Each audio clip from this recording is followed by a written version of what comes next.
WZFM and HD Boston. Patriots! From the opening kickoff to the final play. Touchdown! Your home of the pass. Yes. 98.5. Beasley Media Group Station. Sports Hub headlines. Well, the Celtics didn't have Jason Tatum or Drew Holiday last night, but they were still able to hold off Detroit 130-120 at TD Garden. Jaylen Brown led 6 players in double figures with 28 points. Kristaps Porzingis added 26. Celtics are now 18-4. They continue this 5-game homestand tomorrow night against Milwaukee. The Bruins won as well, 4-2 in Chicago to sweep their back-to-back. Brad Marchand scored twice in a 2-minute and 5-second span of the second period to snap a 1-1 tie. This time of year, with the travel and the schedule with that back-to-back, we're definitely very happy with the win and getting those points. We have to continue to climb in the standings, and every point matters. So huge win for us tonight, one we can continue to build on. Morgan Geekie added a pair of goals as well as the Bruins improved to 6-2 under interim head coach Joe Sacco. They're back home Saturday to play Philadelphia. In other Bruins news, they had 4 players named to the rosters of the Four Nations face-off in February. Brad Marchand was named as a forward for Team Canada. Charlie McAvoy and Jeremy Swayman will represent Team USA, and Elias Lindholm was added to the Swedish roster. Dallas's Tyler Seguin out 4 to 6 months after hip surgery this week. Patriots are off for their bye week. Week 14 of the NFL season begins tonight with Green Bay going to Detroit. And ESPN is reporting the top baseball free agent Juan Soto will hold meetings this weekend, and then he will decide where he'll play by the time the winter meetings start on Sunday in Dallas. None of the 5 finalists, including the Red Sox, have been eliminated yet. Sports Hub headlines are brought to you by Valvoline Instant Oil Change. Enjoy quick and convenient vehicle maintenance this month. Visit NewEnglandOilChange.com for 15% off your drive-through oil change at Valvoline Instant Oil Change, now open in Franklin, Billerica, and Peabody. I'm John Wallach on Boston's Home for Sports, 98.5 The Sports Hub. Your next update at 6:30. When sports news breaks in Boston, Officially from the Boston Bruins. it breaks here. Boston Bruins general manager Don Sweeney announced today, November 19th, the team has relieved Jim Montgomery of his duties as head coach. For the latest updates Associate coach Joe Sacco will assume interim head coaching duties. and the analysis, To me, this isn't enough. I think they got to shake up the locker room. stay right here. We'll see how this goes. Boston's home for breaking sports news. 98.5 The Sports Hub. Fred, hello. Hello. Hello. Mm-hmm. Hello. Hello. Hello. He's naked. He has a sword. Open him up with a football. 98.5 The Hub! Bruins are back from the West Coast. Cocaine and hookers. Yes. Na na na na. Is it okay to use this for the radio? Welcome to the show. You heard it yet? I don't want to talk about salad. Chicken bacon. Good, thank you. Good morning, everybody. Good morning. We are Toucher and Hardy, brought to you by FanDuel Sportsbook. Make every moment more with FanDuel from the Town Fair Tire Studios. You can watch us on YouTube. Go to YouTube 24 hours a day and search Holy 98.5. smokes! Yeah, you're on it too, Joe, and you can search 98.5 The Sports Hub and know that we are on there. Just search 98.5 The Sports Hub and subscribe. Yes. And you can watch us live. There's a chat. It's very interactive.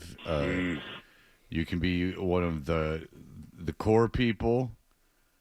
Oh, yeah. Like Benjamin and Riz and all those guys. Or you can be someone who is a rabble-rouser, as Hardy has seen before. I've actually Really? You think so? Yeah, you can be. I just put on the thing. I just put on YouTube for the first time ever. We're on the air. Hey! Looking at your own mug, are you? Or is it still behind? It's still behind. Yeah, you got that pre-roll commercial you got to sit through. And... Yep, there you go. But worth it. Oh, Every yeah. second. I have tomorrow off because I'm a loser that didn't realize, when you don't take 5 weeks of sick time, Yeah. things come at you fast.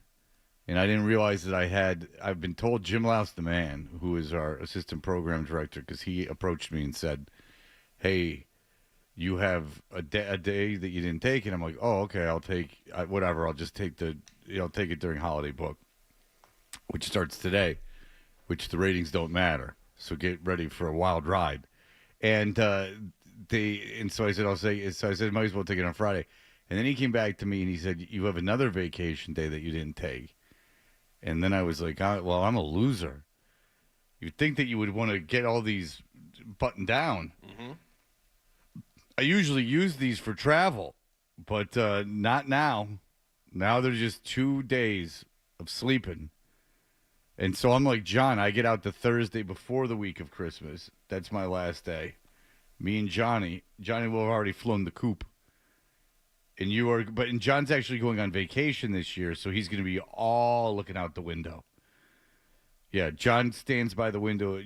Well, you'll see. You're going to laugh when you see it, too, because I'm not going to bring it to your attention. You're just going to see it yourself. I like to gaze out at the Waltham neighborhood behind us. You get pensive, pastoral John. Yep. You get him just looking at the landscape. So is he really looking at anything, or is he just letting his mind wander outside of these four walls? When John feels cooped up, and I won't do any bird jokes, when he feels cooped up, and that was not meant to be a bird joke, when he feels cooped up because he knows, usually it's a wild drive down to Philadelphia to stay with his in-laws. Right. Mm-hmm. But he'll stand by the window and he'll just like look out of it and with his hands like in his pockets, just looking at out the window, and you can tell he's getting loose. And then I said, well, what's going on? And he's like, yeah, I'm driving down to Philadelphia to see my in-laws. And I said, can't wait to get after it. I would say, why wouldn't you want to be at work? That's 100 times better than going down to your in-laws' house. Or home alone by yourself, which he's had that opportunity too. Yeah. Well, that was the opportunity, is that he was driving to Philadelphia by himself. Yeah. And he was like leaving right after work. Yeah. I've experienced that once. I don't get it. I don't get it at all. That was a long morning in Hopkinton. That's true. It was not an easy Maybe drive. Freddie will be around for this one, because it's going to happen again. Once we broke the seal on that one. I know.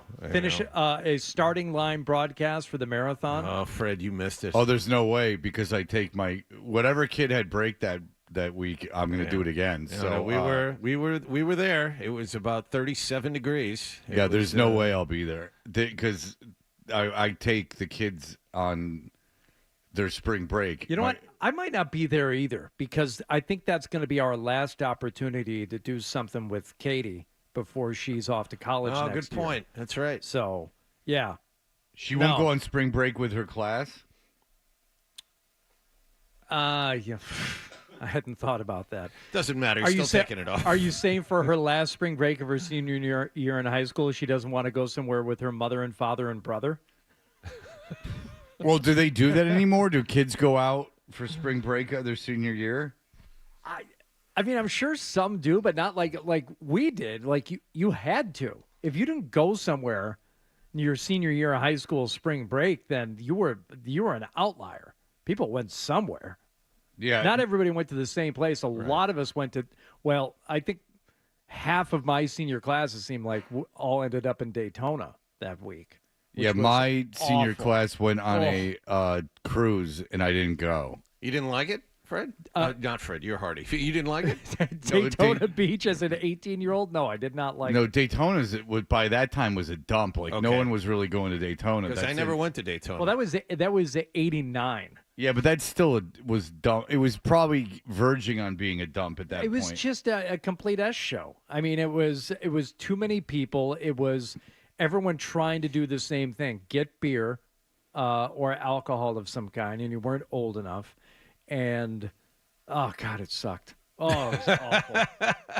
Yeah, Daytona is a dump. And so, you get down there and you go, all right, this is going to be super fun. And it's like so dumpy that I can't imagine it being very good. But what was way more fun was in college, and we went to South Padre Island, I think, in my sophomore year. Yeah. And that was a good hang. That was a good time.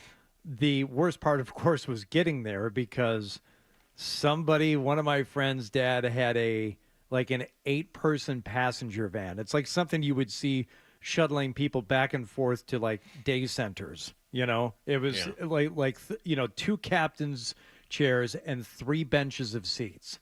We're always like, this will be perfect. We'll just drive to South Padre from East Lansing. How long could it possibly take? What is that, 40 hours? It was, I can't remember the exact amount. It was probably close to 30 hours. And the one thing I distinctly remember was, this is obviously long before GPS. We probably had a AAA triptych. Right. You know, was all we had. But crossing over the border to Texas, we're like, sweet, we're in Texas. Yeah. We're almost there. Another 15 hours I after think, that. I think it was another 12 hours Oh, minimum man. of driving once you get into Texas before you get to South Padre. Yeah, it was awful, awful, awful driving there. But the actual being in South Padre was great. That Yeah, was because fun. South Padre became what Daytona, I imagine, was in the 70s. Yeah, and I don't think it's. Didn't they have like some big crackdown on South Padre about everything in the last couple of years? And then people moved to Lake Havasu, Arizona. That was the other big one for a while. All right. My senior year of college, I did go on spring break with my class, and we did go to Nassau, the Bahamas. Oh, nice. My fraternity basically went to Nassau in the Bahamas, which was one of my fraternity brothers did so much coke. I had two things happen on that trip. One of my fraternity brothers did so much coke, he had gotten so paranoid he put the mattress off his bed and put it up against the hotel door. Yeah, because of the voices and people trying to come in. Yeah, because we didn't see him for a day, and then we saw him the next day. He's like, "Oh boy!" And he showed us a picture. He showed us. He told us about it, and then later he showed us a picture of what he had done to the room. Yeah, that he had lost his mind and put this. He just he brought I guess he bought coke there, and then he just did it all like in one night. Yeah, and became completely paranoid. That's a fun drug. Yeah, and then he had a friend. I had a fraternity brother who we took two cabs to this place, and we walked. I wasn't in his cab, and I walked out, and he was laying on the ground, having just been knocked basically out. And for good reason, for what he had said to the cab driver, from my understanding. So I was like, oh, this is a fan. But it was fun. I mean, I have to say it was fun. I won money. I'd never won money before gambling. Oh, nice. And I didn't know what I was doing. So I can't remember the name of the town that we went to. When we were in South Padre, we went to Mexico one night. Me and another guy that I was with, and we met a couple of girls, and they wanted to go to Mexico. And maybe they had a car, or he wasn't part of our group. We had a car to actually drive over there. But one of the girls that we were like, this is great. We just met a couple of girls South Padre. We're going to take them to Mexico. We're going to come back. We're going to hook up. It'll be awesome. One of the girls at the bar we went to in Mexico drank frozen strawberry daiquiris or something, like out of the machine. Not thinking, oh, there is crushed ice in that, which melts a little bit, and you end up drinking the water. Yes. Not good. Horrible situation. Why? She got violently ill. Yes. Lots and lots of vomit in the car on the side of the road. On you at all? Yeah, Very romantic. It was everywhere. Ooh. I take it you had a video camera? Not the girl that I was with, but it put a damper on the evening. Did she have diarrhea? I'm sure she did the next day, and it probably He had diarrhea. It probably started in the middle of the night. Maybe didn't make it to the bathroom properly each and every time. So I'll sleep with you. yeah. Not too long ago, I was out of town with someone, and we had switched rooms. I was out of town for a weekend with someone, and we had switched rooms. I don't even know if I told you guys this off the air. This was not so long ago. And one night we were in the same bed, and then the next night we had to switch rooms where there were separate beds. And for whatever reason, I had in my own bed had bet on a fart and lost. Oh no. And I thought, what if we were still sharing the same bed? Oh. Because all I had to do was crumple up all the stuff, and I got into the bed with her, and I was hey. But I had to crumple up all the sheets and everything to get away with it because we were leaving that next day. but I had very rare for me too. To bet and lose like that. Oh yeah, yeah. Especially nowadays, like you're pretty familiar with your own body at this point. You know what's what. Yeah, and I wasn't like I had gotten like these massages, and I really do think that the massages had like feeling kind of loose. No, had done something to Right. like my body that sure, because I didn't feel sick. Right. Like, and it was like those ones when you're asleep. Like, and you kind of wake up and you're like, I'll just let this go. And then all of a sudden I was like, dear egads. I was like, egads. Did I ever tell you guys that off the air? I would have remembered that. Yeah, it wasn't that long ago. And I was like, egads. Hachi-machi. She never found out? No, because I saw her again. There's no way that she would have found out. You know how I know? Because I spoke with her again. Yeah, like we went back together. Like okay. I realized that nothing. If God bless her, she did, because she never said anything. Because I would have left in the dark of the night if it was her. If I found out that she had done that, I would have been out of there. I don't care who she was. I would have been gone. I felt like a real cad. There was a friend of my mom's who was coming into town today. Oh, yeah. But this is 10, 12 years ago, because the kids were real little. Marcy and I had taken a trip, and my mom had a friend who was going to come up and help her watch the kids while we were gone, like 3 days or something. Okay. As soon as we left, one of the kids got sick, and it was one of those stomach things, and it was going to be passed around, and we're finding out about it over the phone. My daughter wants to go spend the night at her friend's house. She's like 4 or 5, and I'm like, don't let her. She's going to get sick. She did, blah, blah, blah.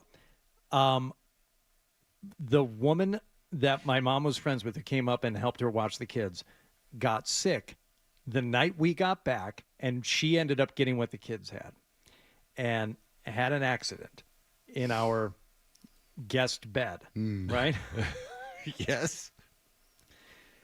And I'm just trying to be a gracious host. I really was grateful for, them coming and watching the kids and stuff like that.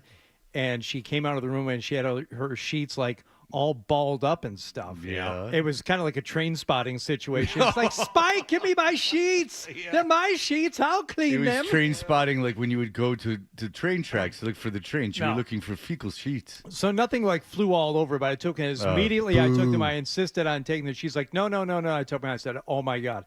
And I took them straight out to the trash. I just threw everything away. Smart move. My mother never spoke to the woman again. Yeah. Really? Yeah. This poor woman was so mortified at what had happened. And then my mom, she's like, I felt so bad because she had gotten sick and I didn't get sick.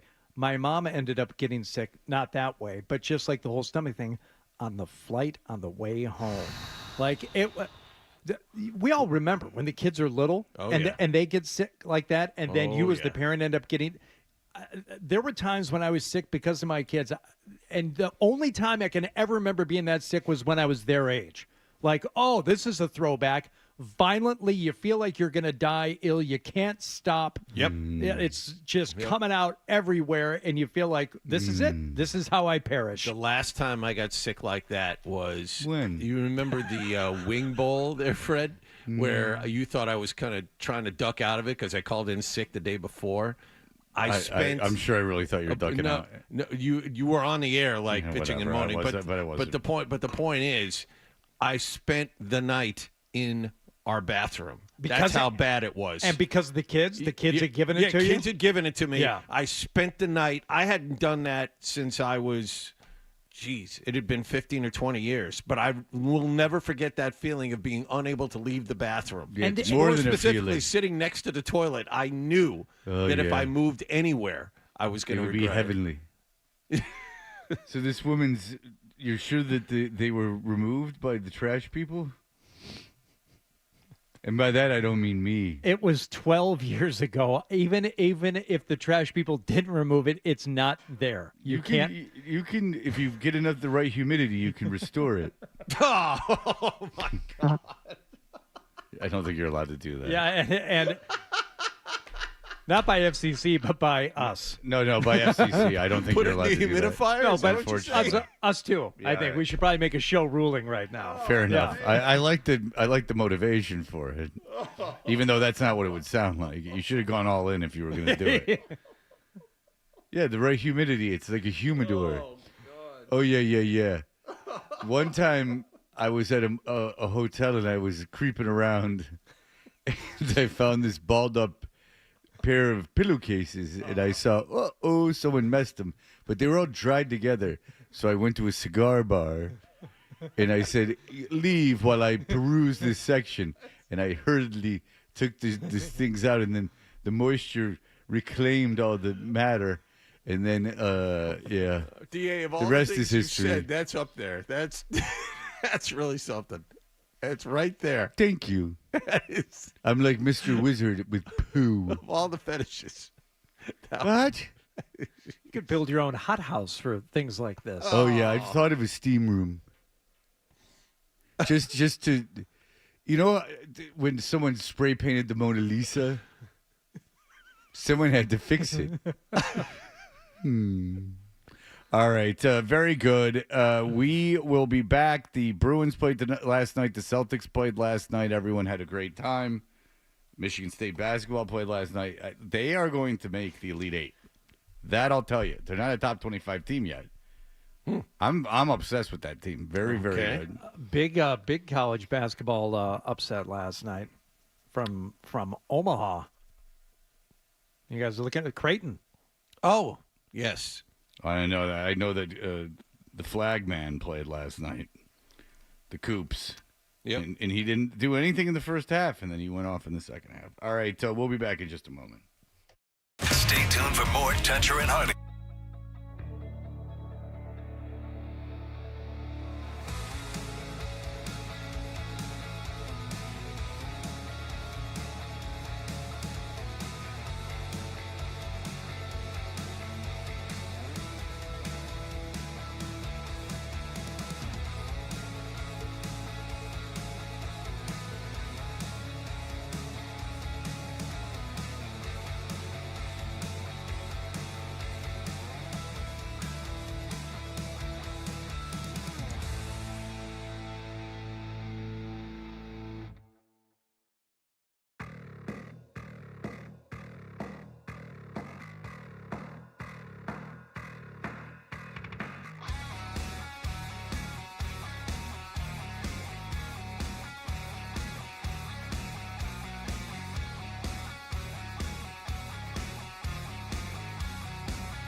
any meaningful new additions. Are you expected to rebuild in 2 years? No. A long-term rebuild is like 3-4 years. So do you get the full 3 or 4 years? I don't know. I don't know how they define that. When you don't care about winning in year one and you punt on the year, which is what this team has done from the top down. Celtics and Bertrand, weekday mornings at 10 on the Sports Hub. No matter where you go, you're always connected to Boston sports with the 98.5 The Sports Hub app. Download it wherever you get your apps today. Fred, what's it like to work with Hardy and Wally? What a golden ticket I've gotten. There you have it. Toucher and Hardy resumes on the Sports Hub. Did you catch a game last night?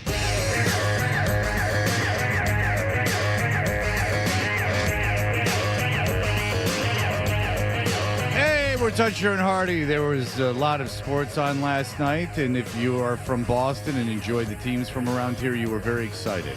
Yeah, you got a lot to watch last night, even though you weren't watching at least the Bruins for a second straight game where you're used to watching them after their ESPN Plus affair last night. They were on TNT. Did people had trouble with ESPN Plus? That's just something that you have. If you have Disney Plus, then you have... Or if you get... Oh, you guys... They were Hulu as well. You're an insider, aren't you? No, I'm not an insider. I am on the outside, baby. I'm not one of these like, oh, yeah, just standing guard, protect the wall, just say what they want me to say. I'm not an insider. Yeah, see, I'm a mover, shaker, headline maker. I'm not a 9 to 5 or nickel and dimer. You're the opposite of that. You are just old guard. Yeah, I'll tell you this. Where do you guys get most of your sports information? Like, if you're just going Streets. Water cooler. No, seriously, like what? I never asked you guys this. What page do you go to? Like not Twitter or the Boston Globe. The Athletic is my first. Okay, so you go to the Athletic. Yeah. Where do you go? Athletic, ESPN. I'll read. Okay, stuff. so you go to ESPN. See, ESPN's I belong to the Athletic too, but that's more long form. Yeah, like ESPN. If you even they manufacture it for you. 98.5thesportshub.com. Sure, but I'm talking about more of a thing that covers everything. Like I just said, like not the Boston Globe. I'm not saying not 98.5 the Sports Hub. You go that to all the local stuff, but this is a national site. See, I go to ESPN most of the time, and I don't know how you can not be able to read those articles. About once a week, there's an ESPN Plus article I'd like to read, and I'm not able to because I refuse to become part of the machine. Well, if you have a Disney Plus, you're in. Oh, for ESPN Plus? Just use that sign-in? Yeah. All right, I'll try it later. Yeah, you try it later because all the NFL draft information, which is what I've consumed the most about because I'm a fan of an awful, awful organization, is always under that paywall. Mm-hmm. I don't know how you guys can do it. The hot stove stuff's always under a paywall. Go ahead. What happened last night? Two losers. No NFL Sunday ticket and no ESPN. I know. Insider. Wallach and I are such idiots. We sit and watch the Patriots every single play because we do the morning show on the Patriots flagship station. We're so stupid. The Patriots don't play every time slot. There's other games. Yeah, and the other games are on other channels, and I also have Red Zone. Red Zone's not acceptable. Go ahead. I like the Red Zone now. It took a while to get used to, but now I watch it. It's because you settled because you had. Well, it took some effort to get used to it, and I know that's not happening. Yeah, poor me that watches everything that consumes it all. You watch the Jets. I watch the Jets. If you could watch the Jets without the package, I would still get the package. You would still get it? Yeah. In seriously, I would. I like Sundays in the fall because it's something to do. Like I don't feel like a loser sitting home. I felt. Why don't you go outside and work in the yard? Because I'm watching football. I'm watching football. I work in the yard all summer. There are no leaves to rake? Oh. No, my neighbor cut his grass yesterday. Oh, Jesus. And I had other neighbors texting me like, so-and-so is cutting his grass. And it's not just you. Hold on. It's not just you. All of you stand in the windows and gaze outside to check on what each other are doing. Pretty much. That's a great neighborhood to live in. I'm like, yeah, seems unnecessary. Thank God I was up from my nap because I would have killed him. Fred, you move to a neighborhood.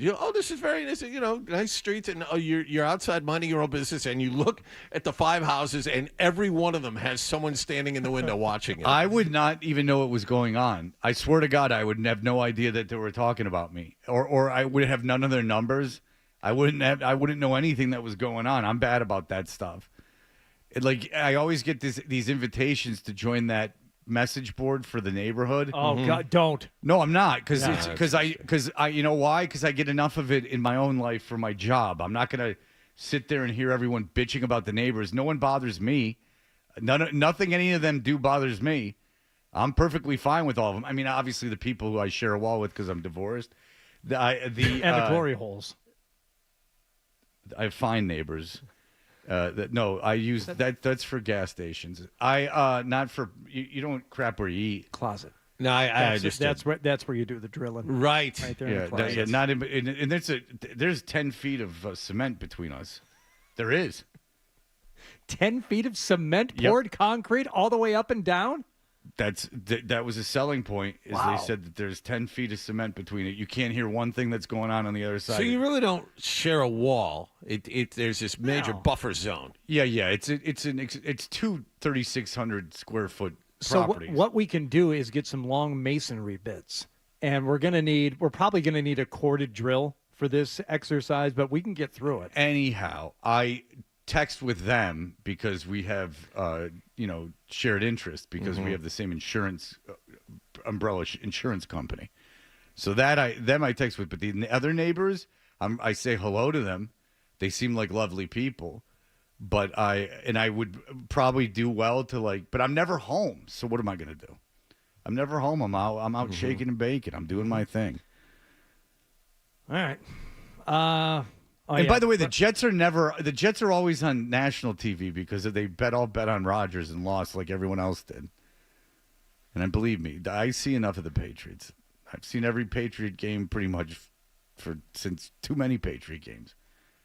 Well, did you watch the Bruins last night? Were you able to find I did TNT? I did watch. Well, I sent it to my remote. I said Boston Bruins. Yeah, and maybe you caught some of Paul Bissonnette talking to Brad Marchand. These two talk about good jazz back and forth. You're creating havoc out there. Well, your PP is poo-poo, and you didn't really answer my question. You've already got one coach fired. What's going to happen with the power play tonight? Are you going to score one? Or are you just going to keep floating around out there losing puck 33%. Times have changed. We're coming. It happened last game. Turn the tables. Yeah, quite a little back and forth. Those two really hamming it up. So, can you name another Bissonnette, a famous Bissonnette? Anyone? Is it going to be a musician? Yep. No. This is more for 12 than it is for me. I'm stumped. David Lee Ross, original drummer for the DLR band. Oh, and we all know that. Greg Bissonnette, yes, of course. Yes. Did he play on Just a Gigolo? No, he's more Eat 'em and Smile, right? Correct. Yeah. Who played bass on that album? What, on Eat 'em and Smile? If you don't know this, I'm going to be pissed. John Entwistle. Better. Paul McCartney. Better. Jaco Pastorius. Close. Yeah. Les Claypool. It's in that. It's very masturbatory. Yeah. He was the band after he played in was the guitar player for his band was from Racer X.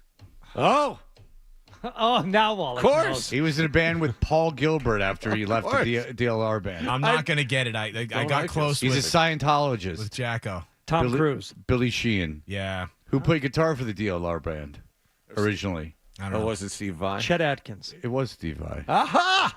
Wow. How about that? Wow. Good job, Wallach. Thank you. He wrote most of the songs with Dave. Go ahead. All right, so Brad Marchand, Paul Bissonnette giving it back and forth. And Marchand, he had the last laugh. Pastrnak goes across ice, and Marchand scores. Bruins win the faceoff in the attack zone and go right to work, and the captain makes it 2-1. Which is pretty good, but if you really want to hammer your point home. Puck comes around behind the net, backhanded around the near boards, and it's taken off the wall. Here's Pasternak moving toward the slot. Save made by Mrazek. Rebound, score! Marchand What did I do? with a backhand tucks the rebound, No, and it's I saved the 3-1 day. Bruins. It wasn't Radzik, no. No, I answered the email. I saved the day.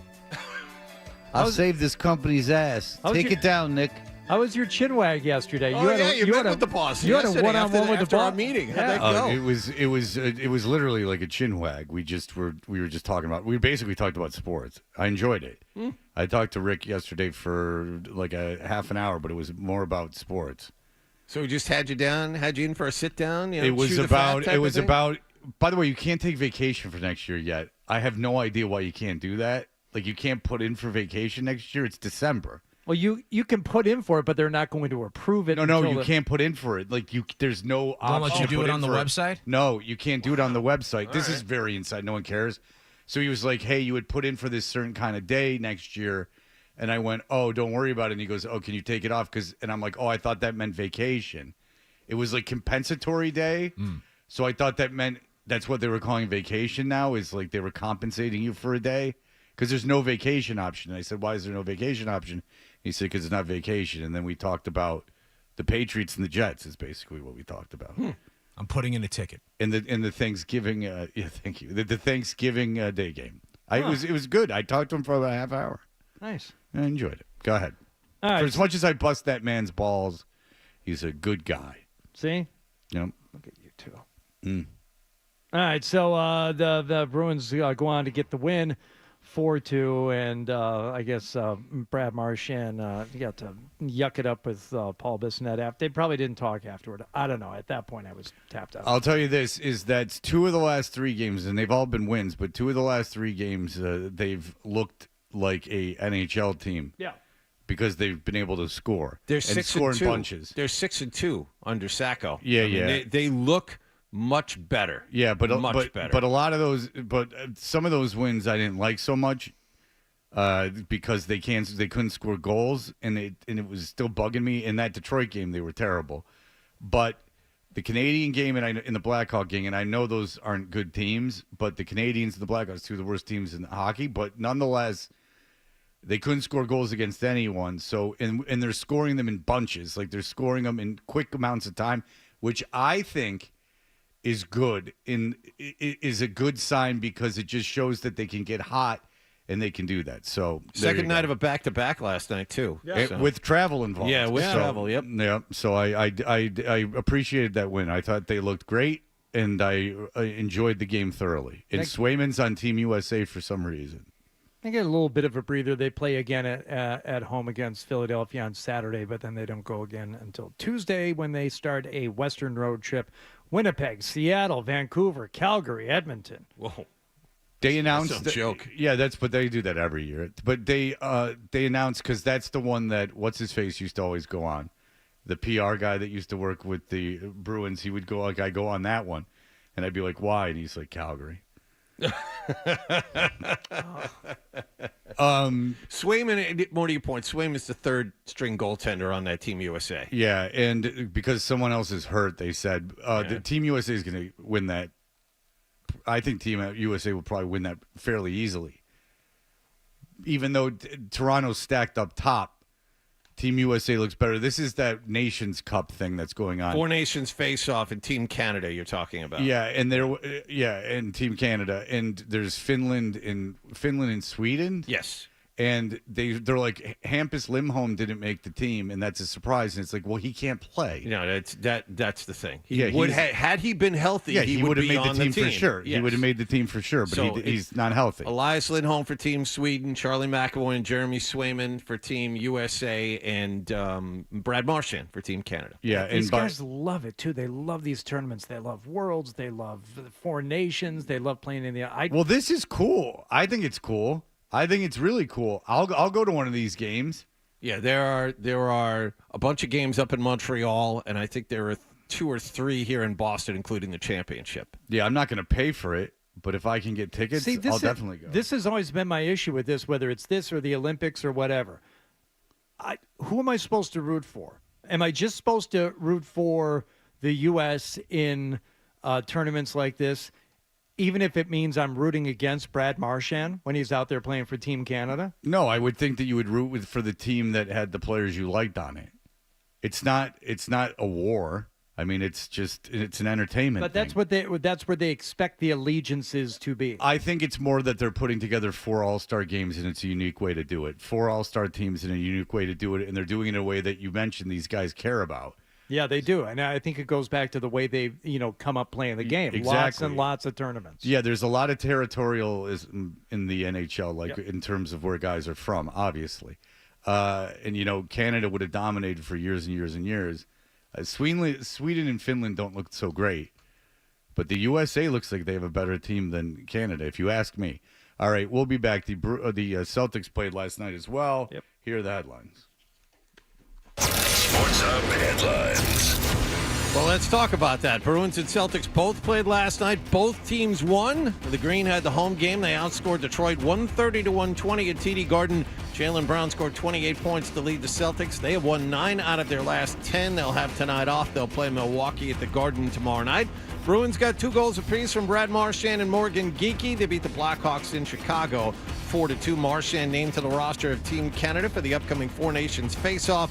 Charlie McAvoy and Jeremy Swayman made the American team, and Elias Lindholm will represent Sweden. And ESPN is reporting top baseball free agent Juan Soto will hold meetings this weekend and then decide where he will play by the time the winter meetings start on Sunday in Dallas.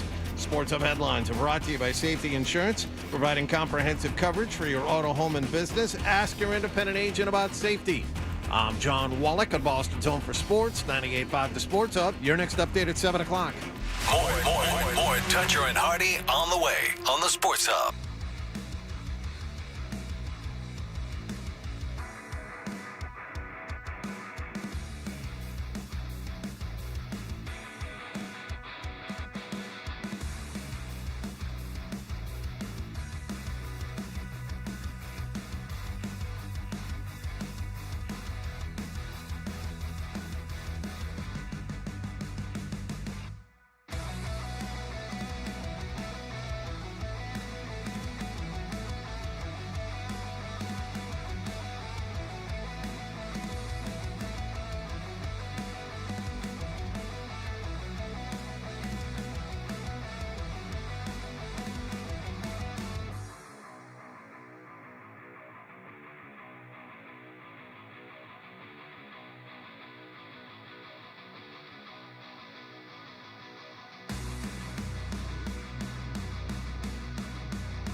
Kutcher and Hardy, brought to you by FanDuel Sportsbook.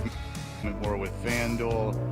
The Celtics played last evening. Yes. And by the way, that little rejoinder there, Fred, about music in the morning. We got a tweet or a text or something in the middle of the game yesterday between Tyler Milliken and Bird during the musical portion of this segment. Someone, did you see this? I did. Go on. So someone said, "I heard you guys playing Paint It Black and got real nervous. Glad everything's okay." Yeah, that's a death knell. Yes, Celtics did play last night. Guess who is back out there playing again? Kick out, first touch for Sam Hauser. Return to Jaylen Brown. Jaylen turns the corner on Durham. Gets 12 feet, lobs it up for his buddy Porzingis, and he throws it down with the right hand. Saw him on that backside, just threw it up. Let the big go get it. And that's what he did. Kristaps Porzingis was out there coming off the bench. He played how many minutes last night, Wallach? 29. Actually, he started last night. I take that back. He did start last night. 29 minutes following 30 minutes the last game he played in. Yes. 26 points for Porzingis last night in his return, and you heard Jaylen Brown involved there. Oh, he got involved, but not always in a good way. Jaylen, left-hand dribble coming strong, elevates and throws it down on beef stew. That's what's cooking. And Jaylen Brown makes the throat slash to Stewart after the dunk. Can't do that. Technical foul. Yep. Because what that means, when you do the throat slash, it means you are essentially telling that person you're going to kill them. And it's meant to be taken very literally, and it is not allowed. You get a technical foul for that. Can't do that. Nope. What are we doing? How is this still deemed a technical foul? And the problem is that Isaiah Stewart, the guy he dunked on, is just crazy enough to go after him. You remember when he got elbowed in the face by LeBron James and was leaking blood down the side of his face? It took about 3 people to hold him back. He was going after LeBron for about 10 minutes. Wanted a piece of him in the tunnel. That's the wrong guy to kind of incite. Speaking of the Lakers, great performances the last couple games by them. Yeah, well, LeBron wanted to play all 82. I don't think that's a good move. Well, listen, JJ Redick's got him buttoned down. They only lost to the. You remember Miami from the other night? When the Celtics were playing, they had an all-white lineup out there. They beat the Heat beat them 134-93 last night. Yeah. Oh, but don't worry, they lost to the Timberwolves, the Lakers, the night before or 2 nights before, 109-80. So don't worry about them. They're playing very well. And by the way, JJ Redick talked and put it all on the players. Yeah. He said it's my fault, but I can't get out there and do anything. I'm not putting it on the players. It's my fault, but again, that people between the lines have to take some responsibility. And that is, so I'm sure that's won his team over. Redick's a ticking time bomb. That might have been the worst hire in the world. You can't put someone that pretentious into that position without the skills to back it up. His record as a head coach is exactly the same through the exact same amount of games as the guy he replaced. Yeah, but I don't like the way this is going if I'm them. I don't like losing back-to-back games by at least 29. One's 29 and one's 31. They're not scoring 41 points. They're not scoring points. They lost by 41 points last night. If you think about it, 2 of the 10 best players in the league are on your roster, and you still can't score points. Not good. So that is now a second straight, as we said, of 25 points or more loss. And I heard something else like LeBron James teams that have suffered losses of 30 or more points. Like it hadn't happened pretty much until he got to the Lakers. No, it didn't happen pretty much. It didn't happen until he got to the Lakers. So, they all happened after the Lakers. Now it's becoming commonplace, and he can still go out there and score. He can do a lot, but I agree with you, Fred. You put someone in charge of that team who is just not equipped to do it. What do you think is going to happen? It doesn't matter if you have LeBron playing, well past any expectation of what he'd be able to do at this age. You still need someone in charge who can look at the overall and can prevent this from happening. And someone who's in charge who's never done it before but thinks they know everything. But in fairness to the Lakers, Bronny James didn't play with a left heel bruise last night. Oh, okay. He's not. He's with the team for the home game, not the. No, that was away, but he didn't play. He won. No, he goes with the team. He goes with the Lakers. He was on the bench last night. Okay. Good for him. One more thing to note. Hanging out with his dad. From the Celtics game last night. Celtics led this game by 20 early in the fourth. Very similar to the first meeting between these teams. Pritchard, catch and shoot, straight away. 3, good night. Wow. Good night. What? I mean, aren't you going to use some time on the clock? No, not when it's Peyton Pritchard taking the shot. But good night. To I guess, hammer home a point that Fred had made earlier, and we talked about it yesterday when Chris Forsberg was in here. Peyton Pritchard, really good night. He was out there for 34 minutes, scored 19 points, -1 in the plus-minus. So can't have that. No, yeah, I mean it's a bit of an issue defensively, and the other guys that it's great to see out there. Kristaps Porzingis getting the start. He's a +16. Jaylen Brown leading Celtics scoring with 28 points. He's a +16. It's a two-way game, and Pritchard, as good as he is, and as good as he's nailing buzzer beaters and essentially game-ending shots like that, defensively, still a bit of a liability. So something to keep an eye on here. Do you want to hear what Jaylen Brown had to say about that throat slash thing? This is in the post game. Just caught up in the moment, I guess. Big play. Think that the NBA and the PA are, sensitive about the gestures and things like that. So that's what I say in Canada. Mindful of that. You expect you know what I say in Canada? Maybe on that. PA. What? Is that P? I couldn't hear you. Is that PA? Oh, that was worth it. That's in Canada. What I say. Ah. I'll go into a Tim Hortons bathroom and I'll say, "What's in the jar? Is that PA?" You're not going to give it to him. No. That's a good joke. No, I enjoyed it. Thank you, Adam. You're the only one with a sense of humor. You're the only one who got it. I like Canadian humor. Yeah, you're the only one who got it. That Big was Rick it. Moranis Yeah, guy. he ripped that off from Kids in the Hall. They used to do that. I did. It was. They used to do that PA bit all the time. It was when the guy would do the sassy nightclub performer. He used to do that all the time. All right, we will be back. How do I say this without spooking the horses? He was a leather slut. He was going to do that on Broadway, and then right before 9/11, like he said all that Scott Thompson from the no one's going to know what we're talking about. Scott Thompson did a gay nightclub character. It was funny. I can't remember who it was. Oh yeah. But he said there were posters all over. Because he was talking about his career, and he was like, I was about to blow up. He's like, they had made Broadway, a one-way show as this character had made Broadway. There were posters all over the place. He said he got up from his hotel and one morning, and he went out, and he was looking at all these posters, and then all of a sudden, it was 9/11, and he went, oh, Jesus Christ.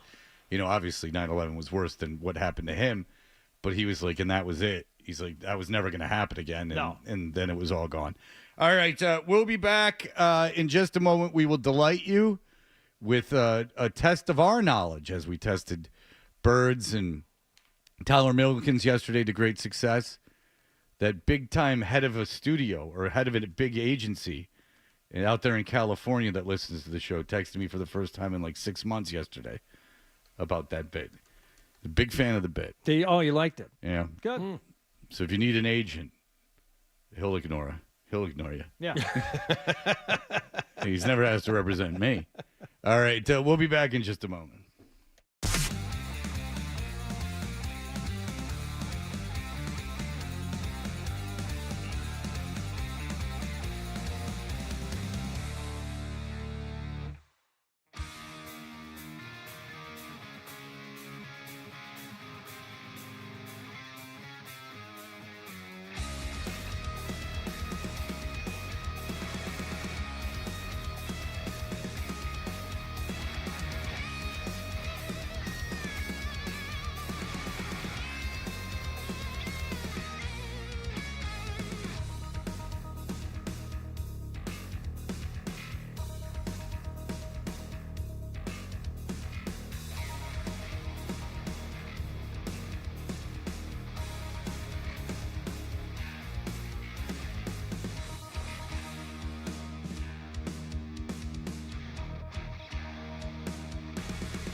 the opening kickoff to the final play. Your home of the pass. 98.5. Sports Hub. Beasley Media Group Station. Sports Hub headlines. Jaylen Brown scored 23 of his game-high 28 points in the first half last night, and the Celtics ran by Detroit 130-120 at TD Garden to improve to 18-4. Brown led the way on a night that Jason Tatum was unavailable to participate. Whatever our team needs. I think that's the most important thing defensively. You want me to pick a guy up full court, guard the best player. If you want me to play off ball, play on ball, be a cutter, guard a big, just having that versatility, I think just adds to our team and our value. So I pride myself on that as well. But if you put me in that position, I think you'll be able to see that there's definitely been growth. Kristaps Porzingis added 26 points as well to the win. This homestand continues tomorrow night against Milwaukee. As for the Bruins, they spent last night in Chicago. They won as well, 4-2 over the Blackhawks to sweep their back-to-back. Brad Marchand scored a pair of goals in the second period to break up a 1-1 game. Morgan Geekie added a pair of goals as well. The next game for the Bruins is at home on Saturday afternoon against Philadelphia. Also, Marchand was named to the roster of Team Canada for the upcoming Four Nations face-off. That'll take place in both Montreal and Boston in February. Charlie McAvoy and Jeremy Swayman have made the American roster, and Elias Lindholm will represent Sweden. Patriots are off for their bye week, and ESPN is reporting the top baseball free agent Juan Soto will hold meetings over the next few days and then decide where he wants to play by the end of the weekend, which is when the winter meetings start in Dallas. None of the 5 finalists, including the Red Sox, have been eliminated yet. Sports Hub headlines are brought to you by the 99 Restaurants, the perfect holiday gift. 99 restaurant gift cards. They're the perfect gift for everybody on your list. For every $25 you purchase, you get a $5 bonus card for yourself. You gotta love the nines. I'm John Wallach at Boston's Home for Sports, 98.5 The Sports Hub. Your next update at 7:30. If you've got the app, you've got Toucher and Hardy to wake you up no matter where you are. Or who may or may not have been to jail. Get the app. The 98.5 The Sports Hub app.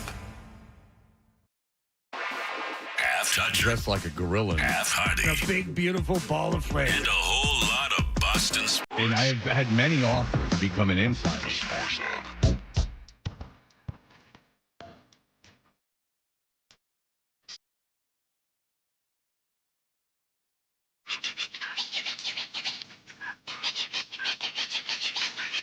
Hi. Did you get a, we are at Toucher and Hardy, brought to you by FanDuel Sportsbook. Make every moment more with FanDuel. You can find us on YouTube 24 hours a day, but we are live, and there's a running commentary up at YouTube if you search 98.5 The Sports Hub. Did you guys do your Spotify Wrapped? I know, Adam, you didn't because you are very against the Spotify. Yeah. You like Bandcamp because you don't like the artists don't get enough money. Thank you. That's true. Did you guys, the people of you that don't unnecessarily pay for music, did you get your Spotify Wrapped? I did not. I don't think I use Spotify. I don't either. Oh, neither of you got Spotify? Nope. How do you listen to music? Love it. I listen on Apple Music. Alexa, and play. I listen on Amazon Music. Yeah. Oh, okay. That's odd. What's your rap say there, Fred? What do you get in your Wrapped? Oh, you care? Yeah, I do. Well, Look, people are going to use the platform. Just go and support the artist in some other way if you're going to use Spotify. Whatever. My top song was Papa Large. by Ultramagnetic MCs, Cool Keith? No, by Cool Keith. And I was in the 0.05% of listeners. Yes. Hot Soft Light by Hold Study. You Ought to Know by Das Races. Yeah. By Alanis Morissette. Doomsday by MF Doom. Which we just played, yes. And War Brain by Alkaline Trio. It's a good one. I don't understand my top artists, though. It's Alkaline Trio, MF Doom, the Beastie Boys, the Pie Tasters. I don't recall listening to the Pie Tasters. And then Cool Keith. Yeah. But I don't understand that. I don't know how any of it works. I don't listen to a lot of Spotify, to be honest with you. It's not that much. Like, they're like, your biggest day of listening was like 120 minutes. And I'm like, well, that doesn't sound like a lot. over the course of 24 hours. Do they do something on the Apple Music to find out like what you listen to? No, you know what? I think they started doing it because the Spotify Wrapped became so popular and viral. I believe last year Apple did a similar, like their version of it starting last year. So you'll probably get some sort of, I'm guessing they'll do it a couple of weeks after, but you'll get some sort of roundup. You'll get that Lyle Lovett face all up in the camera going, oh, thanks. Yeah, top picks for you. One of them is Lyle Lovett and Similar Artist Station. Huh. Oh, wow. Lyle Lovett and Similar Artist Station. I like what I like. How intimate. Way to support radio, Hardy. Yeah, I know, exactly. Let AI cater to your choice instead of having someone with a real soul. I love it. Whenever I get an ad for something that I happen to mention in passing while my phone was in my pocket and I'm thinking about getting, maybe a new 40-volt battery, and all of a sudden all these ads pop up. I'm like, thank you. That makes my life easier. Yeah, it's great. Love it. Yeah. Great. Listen away. Yeah, Eavesdrop. I just don't like it when they hear my plans for what I intend to do. All right, so we have another list, another one of our many, many lists. Yes, Nicholas found this one. He boy. flagged this one. It's the 100 best albums of 2024 from Rolling Stone. To listen when you are catatonic covered in your own poo in bed. Yes. But I figured I took a look through and I focused in on the top 20 because I figured I pulled songs from 7 of the top 20 albums, and I think you'll get between 3 and 4 of these. Now, we all have teenage kids. Yes, and that's the reason why. Right. And now I generally shut out their music. If I let them play it at all, Mm-hmm. I will completely phase it out. Did they enjoy the music you play for them? Did they like? I mean, you said before they like De La Soul, but did they like I don't Alkaline know. Trio? Did they like? No, I don't know. They don't like any of that. But I don't know why kids in general, not just mine, love MF Doom. Like the teenagers love MF Doom. Not because I introduced it to them. They know about him anyway. Yeah. Like if I have an MF Doom sweatshirt on, like kids come up to me and go, cool sweatshirt. They also are aware of, like guys in their early 20s are very aware of Czarface. Yeah. That's another sweatshirt that gets a lot of attention. And when 20-year-old men are paying attention to me, let's just say I wear it more than once. Hey, we gotta Hi, get boy. We gotta get that younger demographic tuning in. I like that. No, or banging me. All right, here we go. All That's right. right. So this is segue. What having their way it goes with me. without saying. Rolling Tossing me Stone around. says is the Stepping on 20th my best face. album of the year. This is it's a clip from a song from the Play the Rights. You don't have and to play a Wrongs, buzzer. I think if you want to. Okay, Jack Yes, White. Of Jack course. White put out the No Name album, and he did a bunch of tour dates where he didn't announce until the day of, and it was a big viral thing. And the album's actually really good. I run hot and cold on his solo work, but I enjoyed. I like everything Jack White does. I just don't love it. Like I don't seek it out. It sounds very similar to me. A lot of it. Sure. Like you put on a Jack White album and you'll go, "Oh, this is good," but there's nothing that you go, "Ooh." And you only really need one. Yeah, You exactly. don't need to like 3 Jack White albums. Right, exactly. Like when I was buying all that vinyl, I bought a bunch of Jack White stuff because he put it all out on vinyl. Yeah. He's got that record pressing plan. He's got the label there. Yeah, he's Third got Man, I think. Then there's a Third Man pressing plan in Ferndale, Michigan. There you go. Go ahead. Okay, this is the number 17 album on the Rolling Stone top 100, excuse me. And I think this is an artist you saw live, Fred?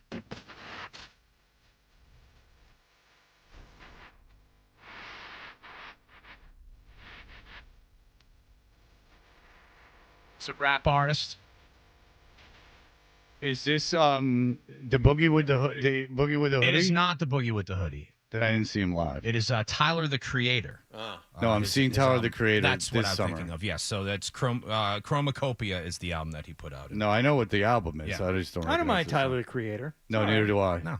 I'm actually not dreading that show. So you got the first one. You didn't get that one, but I think you'll all probably get this one because this was this from the number 8 I bet we album. won't. Ariana Grande. There you go, John Wall. John Wallach's sneaky good at these music games. Yeah, because he's what he tugs it to. Yeah. Not Ariana Grande. I'll tell you that. No, I know that. It may. Yeah. I No, know. not Maybe her. if Lizzo was sitting on her. Well. I told you that's there's a line and she's over it. That's not. I don't care for that. My apologies, Lizzo. Yeah. Well done anyway, John. Wall. Thank you. Ariana But Grande's Eternal Sunshine, the she's a woodwind 8th best. player. I would think that would be very endearing to John. I think she's oboe. I don't think she's clarinet. Sorry. She's a flute player. Oh, is that right? Yeah. Oh. That's not a woodwind. Oh, a flute is a woodwind. Ooh, no, there's no reed. So No, it's still considered a wind It instrument. is? It's considered a wind instrument. But not a I'll go with woodwind. the expert in the yes. back there. Yeah, I thought that was. Flute is a woodwind. All right. Yeah. All right, so let's get into the top 5 here. This is what Rolling Stone says was the 5th best album of 2020. All right, I don't know, but I'm going to guess that Charlie with the letters. That is a good guess, but incorrect. Chapel Roan. That is also a good guess, but incorrect. In that same world, this is Billie Eilish. This is some lunch from Hit You know Hard what's funny Soft. is my daughter claims to like Billie Eilish, but has never listened to Billie Eilish at any point in her entire life. Well, she just likes her personally. Yeah, Yeah. it's very authentic. Yeah, when she talks about taking dumps, it's great. This is from the number 4 album of 2024, according to Rolling Stone. I don't know. I heard this one. I don't know who this is. So it was everywhere this summer. Chapel Roan. No, it's not Chapel Roan. That I know. Just be my guess. Is it Charlie with the letters? It is not. Oh, is it the lady that just did Saturday Night Live? That's Chapel Roan. No, I know Chapel Roan. I saw Chapel Roan live. And Charlie XCX. too. You're there, John. Keep going. Sabrina Carpenter. Sabrina Carpenter, John Wallach. Yes. My daughter likes Sabrina Carpenter. Short and sweet, the 4th best album of 2024. All right, let's give you 2 more. That's Let's give what you they the call top Nicholas. 2. Okay. All right. All right, so this is from the number 2 album. Oh, I know this one. It's Beyonce. Yeah, this is. You guys are part of the conspiracy. This is Beyonce, though. This is like the Cowboy album. Cowboy Carter. That you'll get killed if you don't give. You don't know the online conspiracy? No. About Beyonce? No. Are you talking about the fan, like the Beehive? How you can't, talk any smack about Beyonce? No. That's not the thing. Why don't you just keep talking when I keep saying no? No, I can if you want to. I'm like, no. And he's like, no, but the thing about the Beehive, no. The thing online with all her fans, no. Yeah, that, but I don't know. The thing is if there's a belief that artists have to kiss her ass or they will be assassinated. Oh, I believe that. Yeah, that's. I don't even know if that's a conspiracy. I think that's. Or just there a will thing. be brought up on federal charges that she somehow manipulates the music industry and that people have. And they show videos of people like being afraid of her on racketeering charges. Racketeering charges. But that's true. That is a thing. You can investigate that yourself. That UHC executive, he was getting into the music business and he was not a supporter of Beyonce. And look what happened to him. See?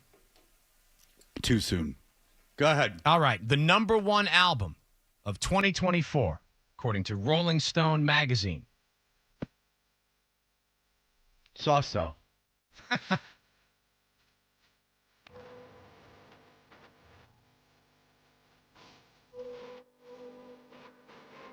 Up. I don't know. Fred, who have you guessed 3 times? Oh, Charlie X. Charlie XCX, correct. The Brat album, it was a Brat summer. The little green Brat album art was everywhere with. What was Kendrick everything. Lamar? He had the album of the summer. Kendrick Lamar was outside of the top 20. Really? Yes. I'm surprised. Yeah. Were there any other rock acts? You know what? There wasn't a ton of rock. Vampire Weekend got in the top 50, number 43. Yeah, that band stinks. Always has, too. Yeah. Soccer Mommy, who is an indie artist, she had a decent album. That was at 39. I'm just scanning through the tops here to see. You know what if song popped up yesterday? And I mean, I have like a physical reaction when I even see the title of the song and it started before I could change it. Because, it'll pop up on your screen for a brief second before the song actually starts. It's that 21 Pilots Stressed Out song. Oh, terrible song. Oh, yeah. Bad song. Yeah. That's Bad a terrible. It's a turn back time to the good old days. Yeah, that was that like their song. first single, too, I think. Yep.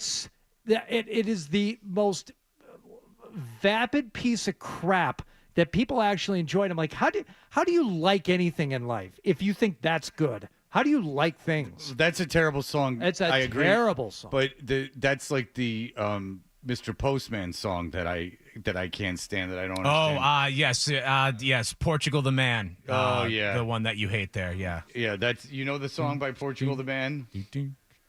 Yeah, how's it Like, going? yeah. Not, yeah.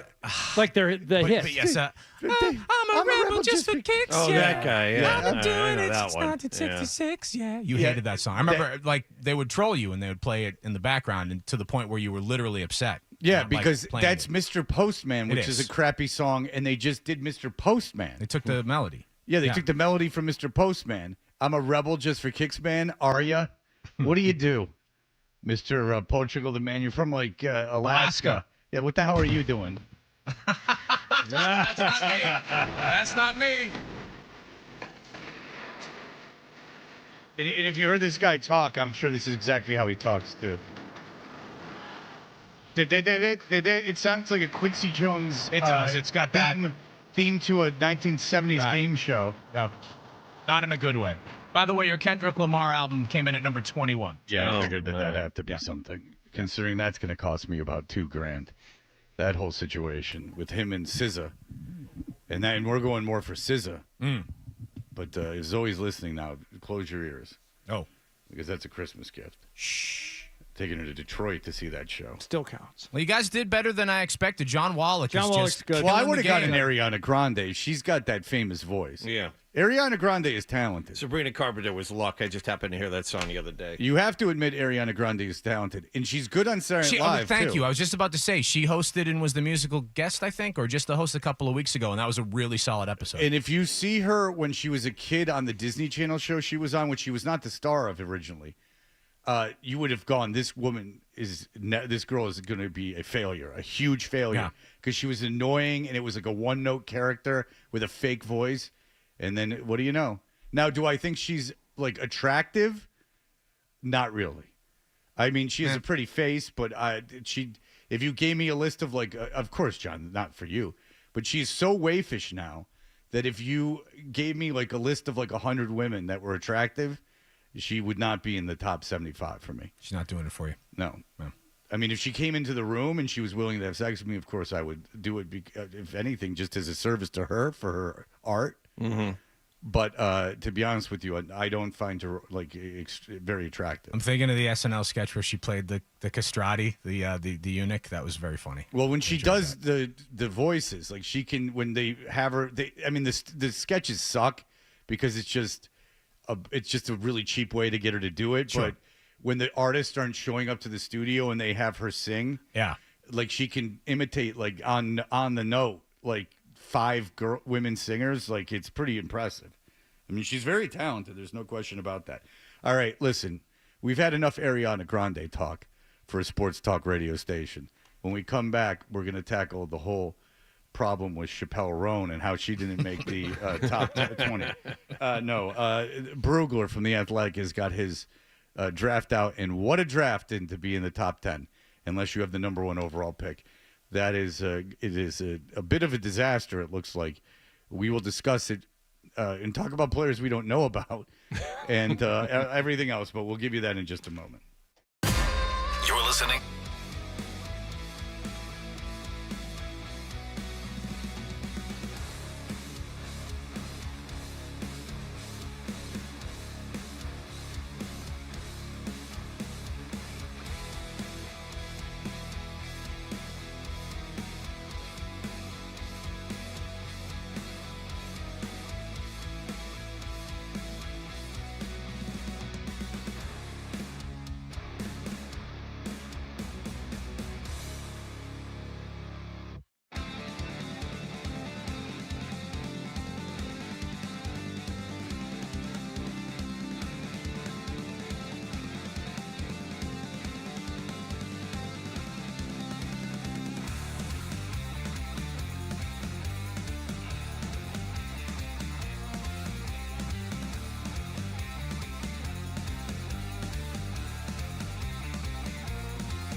to spend $40. Cough it up, and let's get back to Toucher and Hardy on the Sports Hub.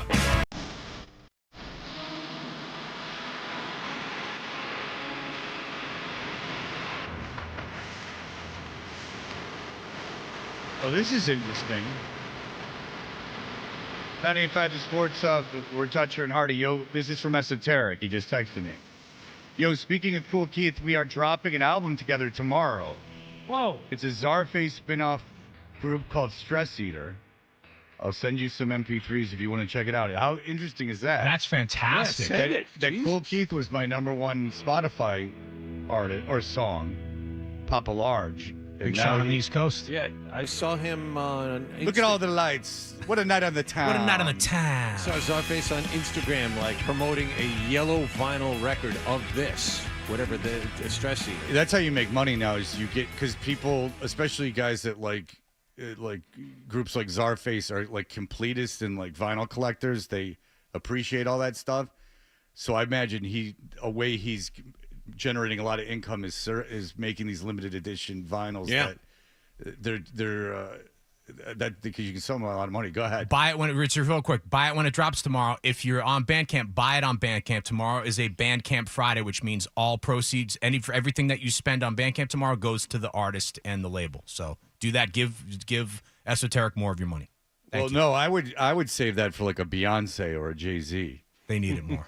I'm just gonna ask Fred to send me the MP3s that Esoteric sends him, and then I bet you Esoteric. That way he gets nothing. I bet you Esoteric made a video for the Spotify people. You know who looks really good is Matt Skiba. He looks like $1 million. I saw him and I'm like, oh, dude, you're not that much older than me. I'm like, you look like you've about had it. All right. Listen, everyone's excited for the draft. I imagine that you all are, since now you were a fan of a team like mine. Even though I was talking to Radzik about this yesterday, and he agreed. Like, what the Patriots have right now, I'm a little sick of complaining on this station. What the Patriots have now is unheard of outside of Green Bay. What did it take you, 4 years to find another franchise quarterback? F you. It can take teams forever, never, to find a franchise quarterback. And yet you took the third one in the draft, and now you're and it happened to work out, and now you're bitching that you're not winning games in a season you didn't stand a chance anyway. And by the way, screw Belichick. Your team won 4 games last year, stupid. And your offense sucked. He's like, our defense was great, and it's the same guys. All right, what about your offense? Your offense sucked. Personnel still sucks for the most part. Yeah, he's like, they signed a lot of those guys. No one's giving that guy a job. No one's giving that guy a job. I think they're going to keep McCarthy in Dallas, by the way. Now that there are rumors all over. You've heard the Belichick to Chicago because he was the quarterback. Yeah, that was. Well, there's no way. There was a rumor to that effect. Because they have the quarterback? Yeah. Well, I wouldn't want him within 10 miles of Caleb Williams. If you had a young quarterback, you'd want Belichick around? How do you sell that to your fan base? What, is everyone an idiot? A 73-year-old simp who can't draft and whose last 4 teams blew. But he won Super Bowls. Yeah. So did, what are you going to revive Lombardi and bring him back? And not the ass kisser, the Vince Lombardi. See, I think a lot of it is misplaced anger. People are angry about the Patriots and they want this and they want that. It is misplaced because a lot of these people are the Belichick faithful, the in Bill we trust guys, and they still can't reconcile that Bill is the reason that you got yourself into this position in the first place by not having a plan at quarterback, by going from Tom Brady to nothing. And then torpedoing a first-round draft pick. Your last first-round draft pick was a quarterback by bringing in 2 guys that weren't qualified to work with him, but thinking, okay, I'm a head coach. It's easy. I've been successful all this way. I'll just plug these guys in here that have no business being here. And there's also a lot of finger pointing at Washington, saying like, hey, they were in a very similar situation. Why are they having more success? They drafted a lot better than you did. I'll tell you that right now. Yeah. But not just last year. Yeah. They drafted, 4 or 5 starters in the last 2 years? So I mean, they drafted very well. Yeah. They brought in personnel guys that had experience, by the way, to take over that franchise, and they drafted very well. Yeah, I'm not saying that this is the greatest coach or the greatest front office of all time. I'm just saying that you have a quarterback, which is going to make your life a lot easier. You've got the biggest and most important piece seemingly set. Yes, well, it's not seemingly set. Unless he gets hurt, you're set. It's the most important thing you can possibly have, and the Patriots have it. There isn't that trepidation I felt with Mac Jones. And again, I get so few victory laps, but I'll take it on Deshaun Watson saying, I don't know if he's going to be good. And I'll take it on Mac Jones when everyone would just assumed he was going to be better year 2. Well, that's stupid. And I said, that's a big assumption to make with a guy who looked good at times, but did not finish strong. And there is such a thing as not just in a cliche sense of the sophomore slump, but quarterbacks regressing a little bit. Teams get a chance to look at him. Your divisional opponents get to see you twice. And there's a chance that he actually regresses in year 2. And then with everything that they did around him, of course he regressed. The Commanders had a lot of pieces outside of the last 2 drafts. But my just to finish my point, go ahead. I don't feel that trepidation with Drake May. I don't sit here now thinking, God, I hope he doesn't slide in year 2. Physically, you just take a look at the two quarterbacks physically, They're and so with different. with Mac Jones, they were breadcrumbs leading up to the draft before the Patriots. Oh, get took out of him. here! He's not an athletic, not enough of an athlete to play quarterback in the NFL. Case closed. He's not. Please, it's over. Okay. Whoever said he was going to be good is an idiot. John was talking about breadcrumbs, and that got him excited. I'm sorry to interrupt that. In fairness, I Boy, knew did you that blow was it. cruel. Joke's gone now. Who exactly outside of Jaden Daniels is the guy that the Commanders drafted that's like the huge contributor in the last 2 years? Let me go back. All right, you go back. They got their left tackle in the 3rd round of the last draft, so that's big. Yes. But other than that, I'm not really seeing what Terry McLaurin's not a rookie or a second-year guy, and he's their number 1 receiver. Brian Robinson Jr. wasn't taken in the last 2 drafts, or he was taken 2 drafts ago. 3 drafts ago? 2 drafts ago. Brian Robinson, 2022. Yeah. So, I mean, I don't know. Coaching? Yeah, I mean, they probably have a better coach. They probably have a better staff all around. Yeah. So there you go. All right. Oh, please. Michael, go ahead. Yeah, thanks for the introduction there. Yeah. Hey, so you guys sound like the cheerleaders for this kid who he might be a good quarterback, but statistically, he might be. Is right, because if you look at his stats and get off the cheerleading platform, you might see that he's pretty much in line with Will Levis at this point. That's just not And true. No, it is. Look it up. Will you please do some homework for a change? Yeah. Who the hell are you? What the hell is wrong with you, you old prick? Have you called in like being just an old prick? What do you? Sorry, you're the quarterback for your team. All right. So this season, well, good cop, bad cop. But what do you think? What do you think when you watch Drake May play? How does he look to you? I think he looks like he has some talent, but I don't think his judgment is very good. He's very error prone, as opposed to Will Levis. Look at the stats; they're exactly the same. And by the way, the teams have the same record too. And what? They're the 31 ranked offense in the league.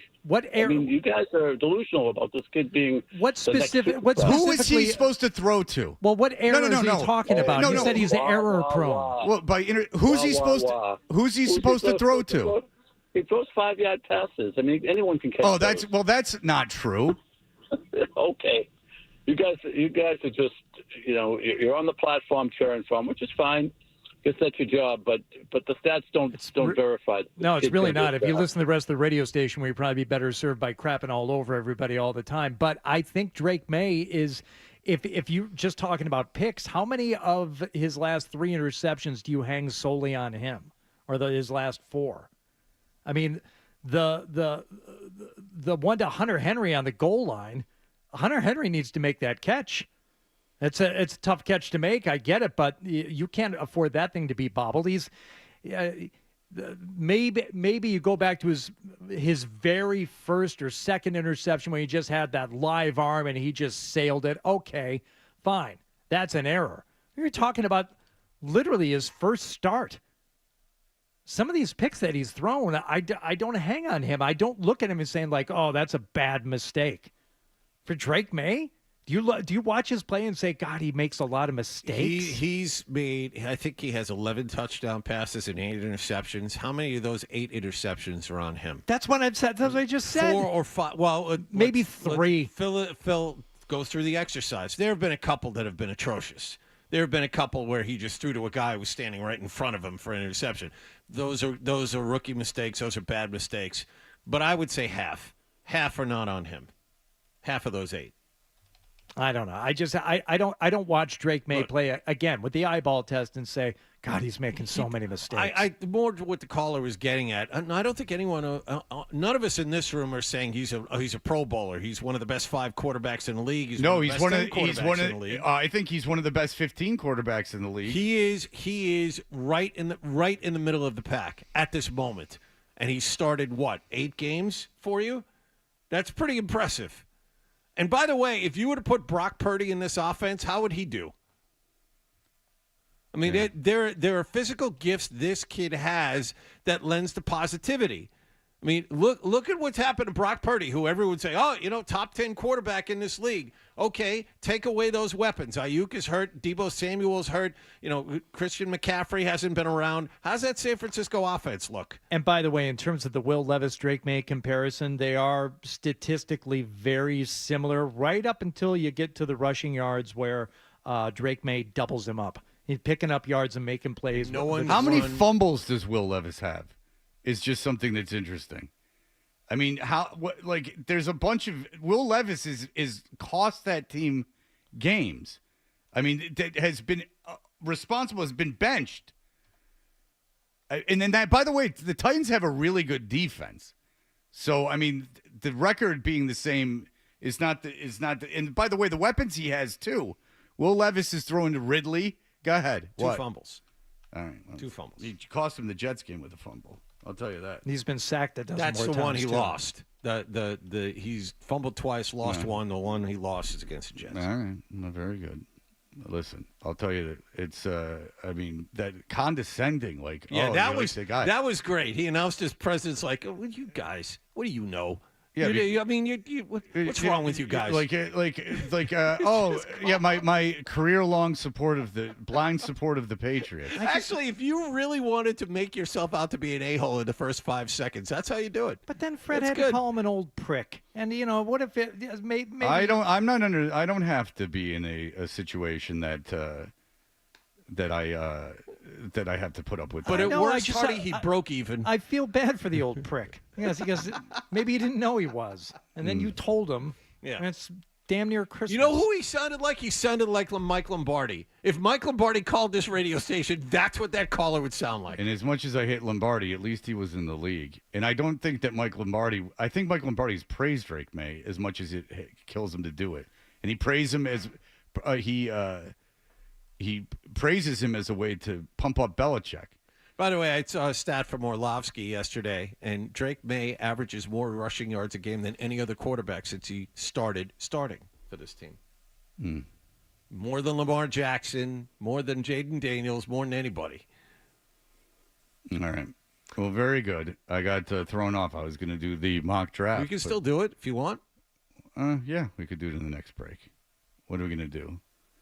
Let's go here. Go ahead, Matt. Hey, guys. I just had one question. So you were talking about Mac Jones and how, Belichick ruined him by putting Judge and Patricia there. And then you also were saying he's not an NFL quarterback. He never had the skills.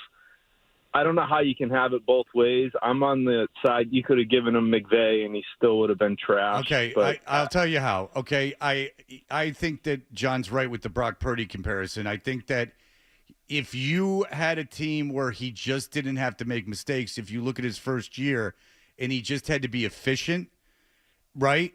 Like that player's not going to win a Super Bowl in this day and age. But I'm talking about like being a bottom tier NFL starter for a team that's okay. You have to give him the personnel. Right. You like, must. If you're Mac Jones, back when he was with the team, back when he was actually decent, you had people around him. That's the only way he was going to succeed. And here's the thing. You can do that with anyone who's accurate. No, and a that's good what I'm O-line, saying. though. So, Matt, it's the worst of both worlds. Is that Belichick drafted a guy that was never going to be good, and then he coached him down from even being mediocre. So I think it's I'm both. of the opinion that was a craft pick, and I think Bill didn't want him to succeed. But at the same time, I don't think he was ever going to be an NFL quarterback. I don't think he was ever going to be a good starting quarterback in the NFL, and I think that's I don't think that's debatable. Something Jacksonville will find out here over the next month. Yeah, well, it's not like they want him starting. All right, yeah, Matt. I mean, either way, maybe it was a Kraft pick. I don't know what kind of position Kraft was in at that point where he could just come into the draft room and tell Belichick what to do, and he would just blindly go along with it. But he was the owner of the team, so who knows? All right, we'll be back in just a moment. Sports Hub headlines.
We are Toucher and Hardy, brought to you by FanDuel Sportsbook. Make every moment more with FanDuel.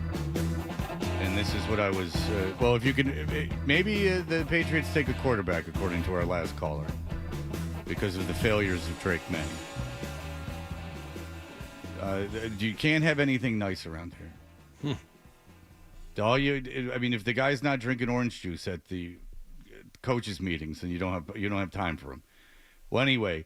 the big guy at The Athletic who we have on every year, Dane Brugler, has put out his first mock draft. Now, these things obviously will change dramatically as the offseason goes on, and that there's the, teams meet with the players, and there's the combine and everything else. But here's what he has to say to start things out.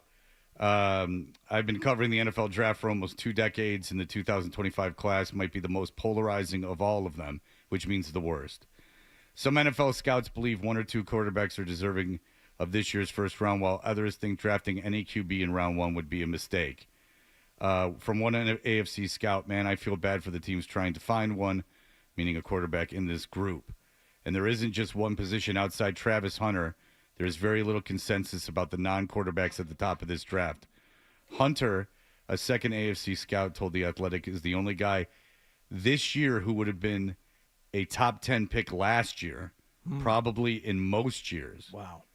So that is what's going on. So Travis Hunter, who obviously plays both ways at receiver and cornerback for Colorado, and they're going to try to play him both ways, I guess, whoever gets him, is the consensus number 1. Now, after that, things get a little crazy. They have the Vegas Raiders taking Cam Ward from Miami, who I don't believe would have been taken maybe late second round last year. Cam Ward. Now, Cam Ward is one of these kids that this is his first really good season, correct? He's been around a while, yeah. He was good until he got hurt last year. And then he has been erratic in the past. But he's a big kid, and they got him there. Now, Shedeur Sanders is going to the Giants at 3. Shedeur Sanders is one of the more polarizing draft classes. In one of the most polarizing draft classes we've seen, Sanders is arguably the most polarizing prospect. Some NFL teams have graded him with an adequate NFL starter, while others are more optimistic. I don't know how the Giants feel, but I do believe Brian Daboll can get the most out of Sanders in the NFL, and that's just what you want, is a quarterback that people are very mixed on because they obviously hit all the time. But part of the problem is, and this is why Brugler has those 2 guys up this high, everyone will go out of their way to get a quarterback if any of them seem decent. And Ward is going to be a Heisman Trophy finalist this year. Yeah, it's for a team that was going to be in the playoffs until last week. Well, he says the ACC defenses are better than those in the SEC, if you've noticed his recent comments about them falling out of the playoffs. Because there's obviously drafting for the need, but I think there's a healthy amount of fear. Whether they talk about it or not, my God, do you of all the things that you don't want to miss on or pass on, is a quarterback that ends up being, more than adequate in the NFL. And you're sitting there still without a quarterback for, in some cases, teams for a second or third straight year thinking we had him. Well, you're fired and you're never getting another GM job. That's right. Basically what's going to happen. If you miss that high in the draft on a quarterback. Well, Douglas kept his job for the Jets when he missed on Wilson, but here's the funny thing, is everyone's on Elliott Wolf because the draft sucked outside of Drake May. Well, Joe Douglas drafted everyone right. I mean, he missed on some first-round picks, too, but he drafted well, except for the quarterback, and the Jets are a 3-win team. Get the quarterback right and let everything else fall. They got the Patriots at 4 taking Will Campbell, who's the only quote-unquote tackle that is available, that people think is worthy of a top 10 pick. And this is kind of interesting. This is an explanation of him, or a description of him. Despite having average arm length, Campbell moves fluidly and moves. Why am I having so much trouble reading? Campbell moves with fluidity and strength throughout his frame and projects as an immediate NFL starter at tackle, guard, or even center. You know what? At this point, take a center at 4. You know what? No. At this point, I think center is the last tackle or guard. But in that case, you trade down, and I don't think whoever replaces you at 4 is going to take Will Campbell. I think you can probably get Will Campbell later in the top 10. Well, then he's got 3 edge rushers. Why don't you take an edge rusher? I mean, if you're sitting at 4 and there's an edge rusher that's a top pick, it's a position: corner, edge rusher, wide receiver, quarterback, left tackle. It's one of the 5 premier positions. Take an edge rusher. Okay, if you don't take the tackle, and I've done research and you've done research, it doesn't seem to be a sure shot guy. The kid from Texas later in the draft, Brugler was saying that there's debate whether or not he's actually a first-round pick. And you have another kid later on in the draft that's going to rise. But ultimately, if you're picking this high, it seems to be a wasted pick if you reach for the tackle. So if you don't take the tackle, we're going to have Phil Perry in here later. Who do you take? Do you take the edge rusher or do you take the wide receiver? The kid from Arizona, Ted McMillan, apparently is a top 10 wide receiver. Do you drop down and take the wide receiver or not? Do I drop down and take the wide receiver? No, I don't drop down because for 2 reasons. Why is the other team drafting? Now, look, if there's a quarterback on the board and the team's drafting to take the quarterback, then I'm moving down. But wouldn't you as a fan be like, wait, why is this team, like, say it's a decent team that they move up, and they move up and they move to your pick to take an edge rusher, and you move down to take the receiver. Obviously. Like, why did you not take that edge rusher? It seems to me that after the first pick, you can have the same draft grades on anyone from 2 to 20. Sure. That's what it looks like. Yeah, I just don't. If someone wants to jump up and draft for need and is willing to give you extra picks in the near future, I do it. But the only way I would do it is if they wanted a quarterback, because otherwise, what are you going to get?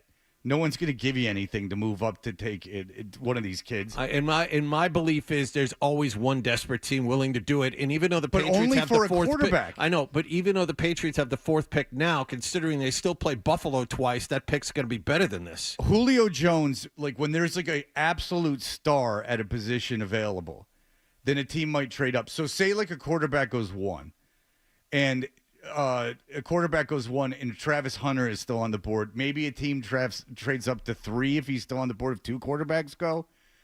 But other than that, I don't think there's anyone in this draft the team's trading up for. Fine.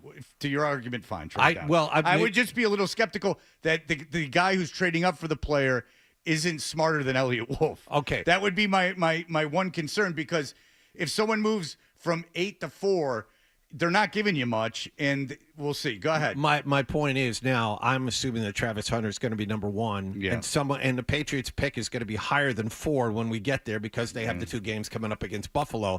They're going to lose a couple here in the future.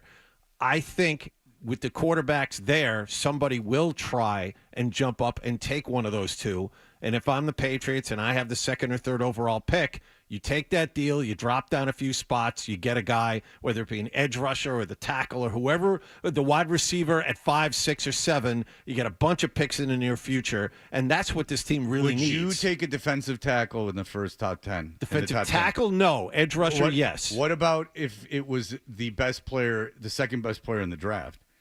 Who's that? Mason Graham from Michigan. I've known about this kid since high school. Okay. He's a game wrecker.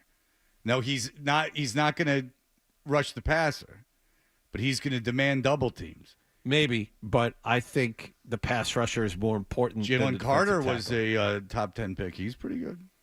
Maybe so. I get real nervous thinking about passing on even if you're unsure on a guy like Will Graham. I know he's old stubby arms, and you're not sure if he can.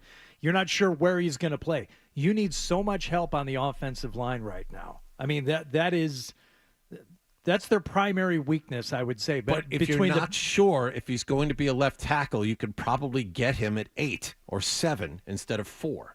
That's all I'm saying. Okay.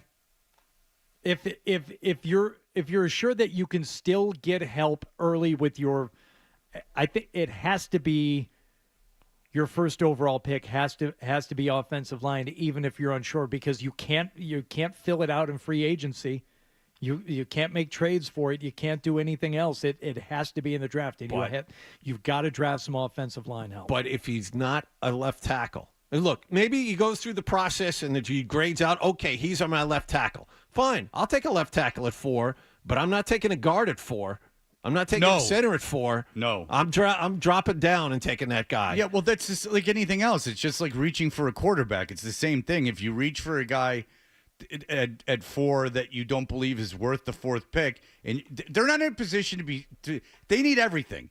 They're not in a position just to go find a guy in free agency to play left tackle for the next 2 years, 3 years. Like, draft one the following year. You're in a position now you need everything. You can take a receiver, an edge rusher. You can take anything. Your team needs everything except a cornerback and a quarterback. That's what you don't need. And you could argue if you traded down long enough and you thought the cornerback was the best player on the board, might as well take him. I mean, you need everything. This team sucks. Yeah, and the more I think about it, definitely more edge rusher than defensive tackle when you have Christian Barmore sitting there and you do not have a guy who's a threat to sack the quarterback 10 times in a year. My point is just if you think there's an elite talent that's on the board at that position, do you take it if you don't believe anyone else is elite? Like, do you just go to a premier position even though you don't think the player is elite? Like, do you take and defensive tackle is not like a guard or a center. Like, do you take a defensive tackle that you believe is if you thought he was the second best player in the draft? If it's Ndamukong Suh, yeah. Right. Take a guy there. That's what I'm saying, or Jalen Carter. Like, if you were sitting at like 10 or 8 or 9 and you thought this guy, we have him on the board as the second best player in the draft and he's available to us, do you take him over a guy that you have rated as like the 3rd best edge rusher? That's the question. All right. We'll be back in just a moment. Joe Murray is a superstar, and we continue our investigation of him. Toucher and Hardy, 98.5 The Sports Hub.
The Patriots. Into the end zone. Play here. Touchdown for the Patriots.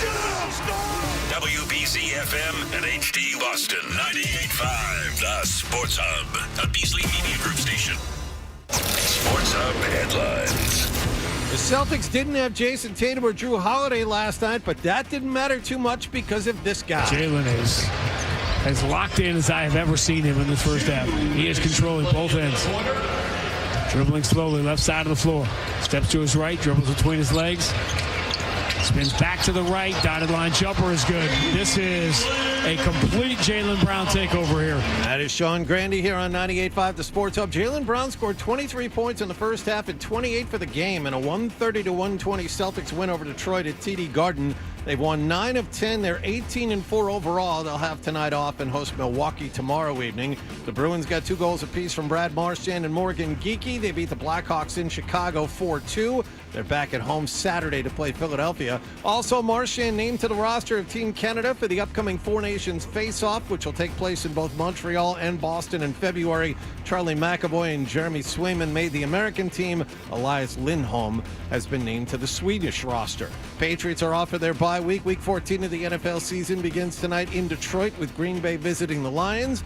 And ESPN is reporting the top baseball free agent Juan Soto will hold meetings over the next few days and then decide where he's going to play by the time the winter meeting starts Sunday in Dallas. None of the 5 finalists, including the Red Sox, have been eliminated yet. Sports Hub headlines are driven by the Albrecht Auto Group. Zoe's Auto Dealer. Get respected Albrecht with 7 locations and thousands of new and pre-owned vehicles. Get the right vehicle at the right price now at albrechtauto.com. I'm John Wallach on Boston's Home for Sports, 98.5 The Sports Hub. Your next update at 8:30. Start your day. Ooh, that's a good one. Work through your day. What's that thing we do at the end of the show? And end your day. I'm not giving you an opinion. I don't know. Right here. 98.5 The Sports Hub. Fred describes himself in 7 words. A guy in tights and a cape. And Hardy with blunt honesty. I am not known as Mr. Fun. Toucher and Hardy continues on the Sports Hub. Oh. A lot of food. Oh my God. The food, the good food that I had. Oh.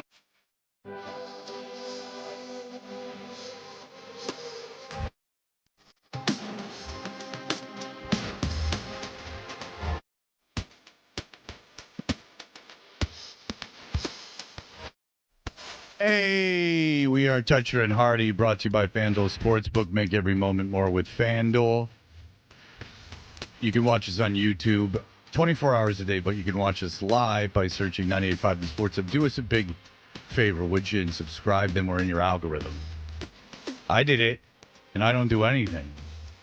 I'm lazy. By the way, Adam told me and Hardy that he wasn't feeling well and that he might miss tomorrow's show for being sick, and I said, okay.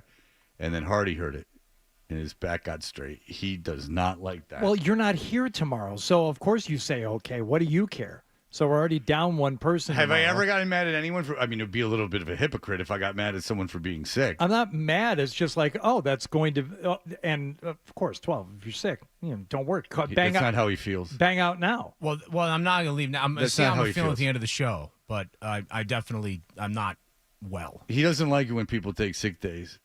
You're that You would be Midwestern in you. You would be thrilled if I were taking the day off tomorrow, and then you found out that someone else in addition to me was going to be out. You would be For one show?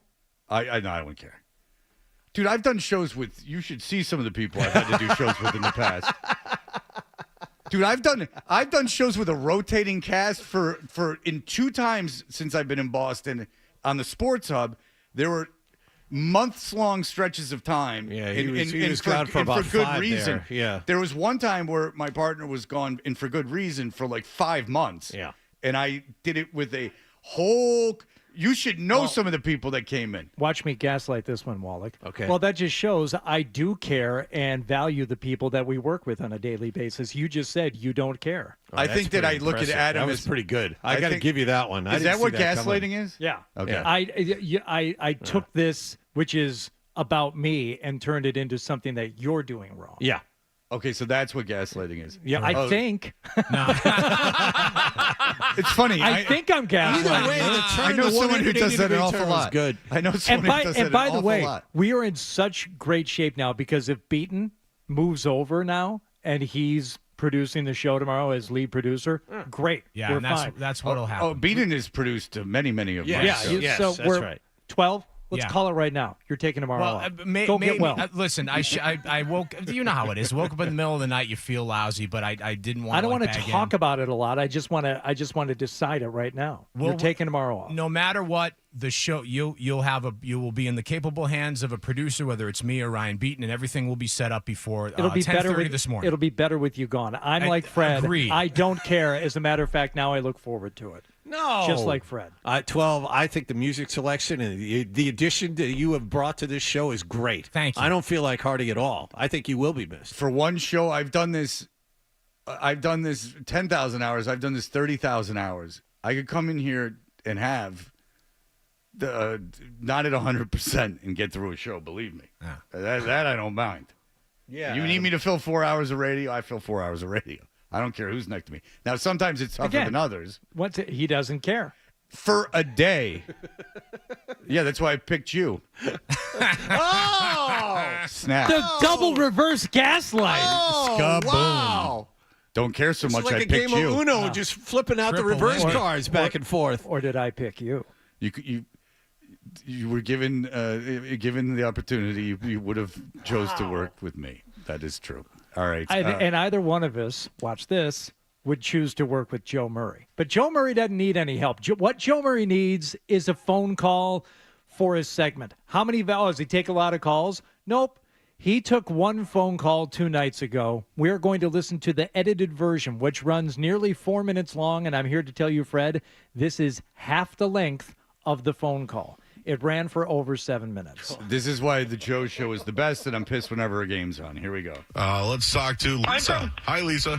Hey, it's Leisha. Leisha, how are you? I'm good. How are you? How are you doing?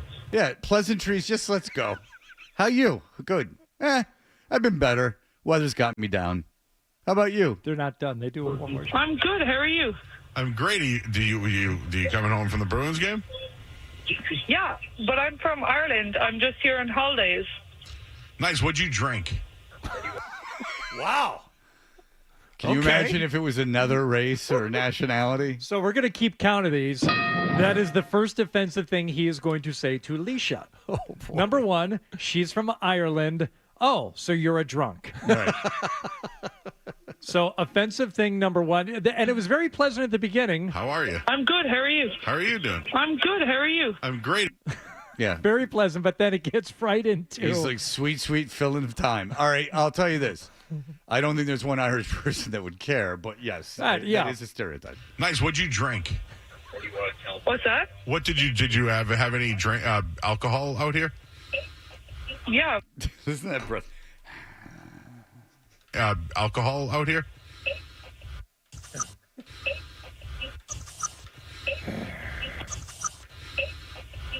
Yeah, of course I had a bit of alcohol. What kind of pints did you have? Okay, again, pints.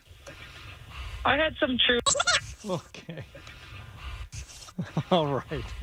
There's so much to get to. You can't get caught up in the breathing. It might take 2 breaks because... I had some Truly. Ooh, I love Trulies. What flavors did you have? Truly wildberry. What part of Ireland are you from? I'm from Cork. Cork? Like C-O-R-K? Cork? C-O-R-K. Cork. Cork, Ireland, huh? It's the second largest city in Ireland. Did you know that? That had to be an edit. So, a little bit, because at one point he does say, oh, you're listening to yourself in the background, which she is nonstop for 7 minutes.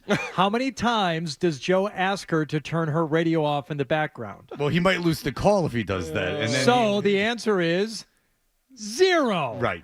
Not one time does he ask Leisha, turn your radio down, stop listening to yourself on the radio. No, it actually helps fill more time as she listens back to what happened 30 seconds ago, and he never asked her to turn the radio down in the background. What's that? It's the second largest city in Ireland. It's the real capital. Okay, what are the best potatoes I should eat? Oh, jeez. There's another one. The potato famine is still a very sore subject with the Irish. So you're from Ireland. You're obviously drunk. And potatoes. Let's talk potatoes. It is funny because it's like obviously not really offensive, and but it is funny if you put like a different race in there, and like someone had called in and you were like, how about all that? I'm not even going to do it. I'm visiting from Japan. Oh, let me ask you this math question. Yeah, exactly. Yeah. Well, what string instrument do you play? What are you in the orchestra? When did you start the violin? Exactly. Do you like potatoes? What's your favorite kind of potato? Every Irish person ever loves potatoes, but honestly, the potatoes you do here are not as good as the Irish potatoes. Well, are they whipped? Are they baked? Are they mashed? Like, what are they? They're mashed potatoes, but a lot better than the mash that you do here. Do you like a sweet potato? I like sweet potato, but we're known for the actual potato, not the sweet potato. Yeah. What about? So it's a lot different. What about? Do you like turn them into chips or anything like that? The hell's going on? Yes, you like potatoes. I like potatoes. You like mashed potatoes. I like sweet potato. It's like a 4-hour plane ride, and everyone here, including myself, is basically from Ireland. I'm only second generation. Do you turn them in like what exotic culture? Like what do you do with the potatoes over there? Everyone from Ireland lives here. What's that? I don't know. Go to Brighton and go to a bar and ask them. Go to the Irish Cultural Center, which is 400 yards from my house. He's acting like some lost, like Fijian tribe called in and like that they just discovered, like that doesn't know the outside, that just a Coke bottle landed and they didn't know what to do with it. Like like woo! It's the gods must be crazy. Yeah, exactly. This is like he's talking to someone that came from space. The Irish are not hard to find. You can find a lady like this. Walk outside. Do you like potatoes? Not as much in Waltham, but Brighton. Do you like a sweet potato? Yeah, of course they do. We turn them into chips and we call them wedges. Do you wear clothes there? Is it like Barbarella? Yeah. I love a good wedge. So what do you do? What do you guys play out there? Cricket? No, we play hurling and Gaelic football. Hurling? What is Do you know what hurling is? You grew up here. Get out of here. You don't know what hurling is. Look at the knickknacks at the bar you're at. They had a hurling game at Fenway Park. All I'm saying is that out of all the cultures in Boston, come on. Turn on any movie set in Boston, please. What is Do you know that? what hurling is? No. Is it curling or hurling? Yo, he's being cute. Hurling with a H. It's basically ice hockey, but on the field and a lot quicker than field hockey. Wow. And what are these clubs called that you have to use in there? It's a hurley. Awesome. I didn't know that. He's delighted with their culture. This is like this is like if Anthony Bourdain was 2. Yes. Like Anthony Bourdain goes to Ireland. Do you mash your potatoes? I finally made it to Ireland, and I got to tell you, these people, for all our differences, we're pretty much the same. Yeah, it's hurling, but we play with a hurley. Have you ever heard of Irish Mickey Ward? I haven't. Okay, he's a boxer from Lowell, and he's Irish. Oh, very good. Yeah, he's the one. An Irish boxer. Can I give him another? Because now at this point he's talking to her like she is some type of young person maybe that is having trouble in school. He's speaking very slowly now. Or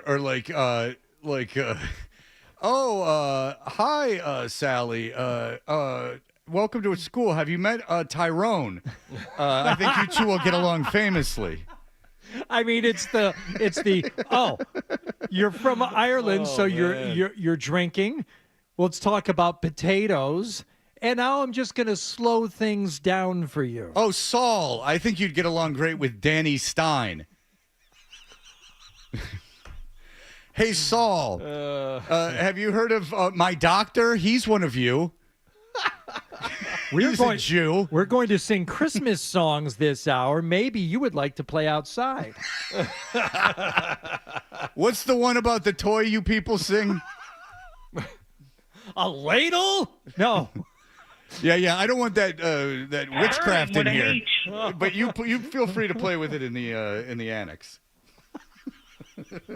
Go in the coat cubby. I don't want to tease Jesus, so why don't you take that somewhere I can't see you.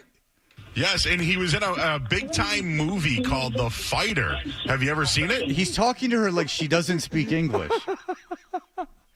A big-time movie called The Fighter. I can't say I have. Well, yeah. I'm interested in I don't know you, but it's what? You know a motion picture? We have them here. Do you have motion pictures? Oh, very good.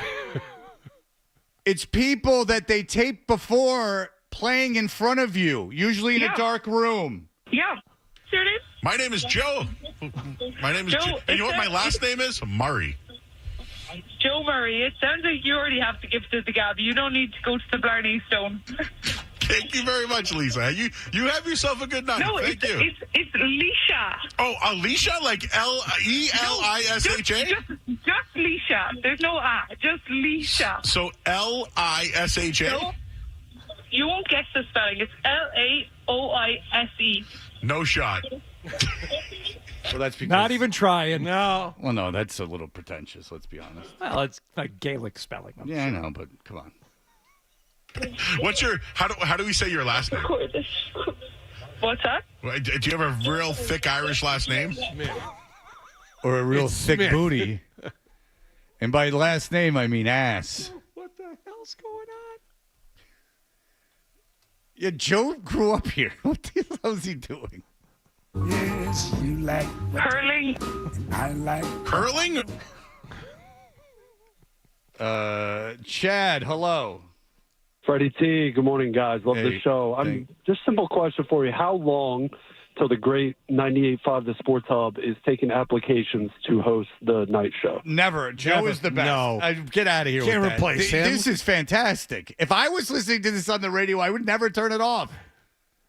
Well, you might get to your destination because this went on for 7 minutes. Yeah, it's a lot. Yeah, but you might turn it off when you turn the car off. And again, I am not fascinated by the Irish. I've seen them before. What's that? Do you have a real thick Irish last name? My name is Leisha Cahill Murphy. Okay, so there's a Murphy in there. Yeah, there's a Murphy. Okay. Very Irish. We're close. Murray, Murphy, I get called Murph all the time, even though I'm not a Murph.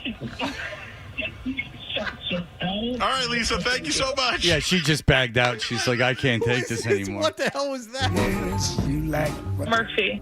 Yeah. I like Murray. He gets called Murph all the time. Hey, management, don't bother running the public affairs program on Sunday because I think that covered the need for the FCC requires for public programming. And that was basically like PBS. We found so much out about the exotic Irish. My name is Joe. My name is Joe. Joe. You, Lisa. No. No. Leisha. No, you don't understand. You're Lisa. Leisha. No. Lisa. We say Lisa here. Joe. Aoise. Joe. Like he's Helen Keller, like touching the water. My name is Joe. Like, Yep. No, Joe. You can't see me, but I'm tapping my chest. Well, listen, he got one of them Irish on, and once you do, you can't let him go. Oh, no. They love to visit. Oh, no. And plus, like, what are the chances that one calls in? Yeah. My goodness. In this town? In this town? Rare. Yeah, like, I could understand if you were in Nepal. Maybe that might be a little interesting, but there you go. Cork, you don't say. That's not Dublin. All right. Do you like potatoes? Oof. All right. I love Joe. Joe's the best. All right. Listen, our good friend Dave Richard is the best. Is joining us in just a moment. Yes, you like what Alicia. I like what.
alarm clock sounds like this, this is the show for you. Toucher and Hardy, the Sports Hub.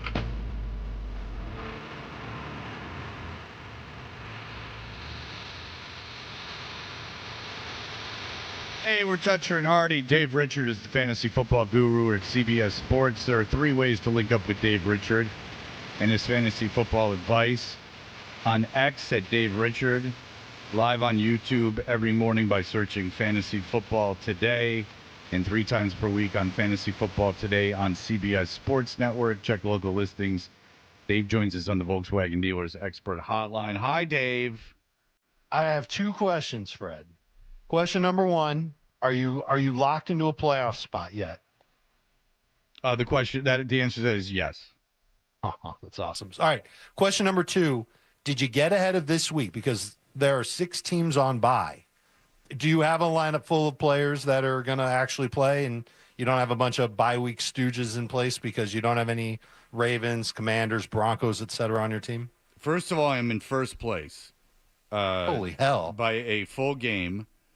I am the only guy I have that is an issue is my tight end Andrews, and Mixon's not playing.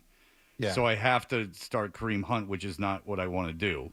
No. Obviously, and I had to put the receiver from Buffalo in as my flex, which I'm not wild about. But he's supposed to have a decent. Shakir? Yeah, Shakir. He's supposed to have That's a decent. not bad. That's not bad. Yeah, my team's good.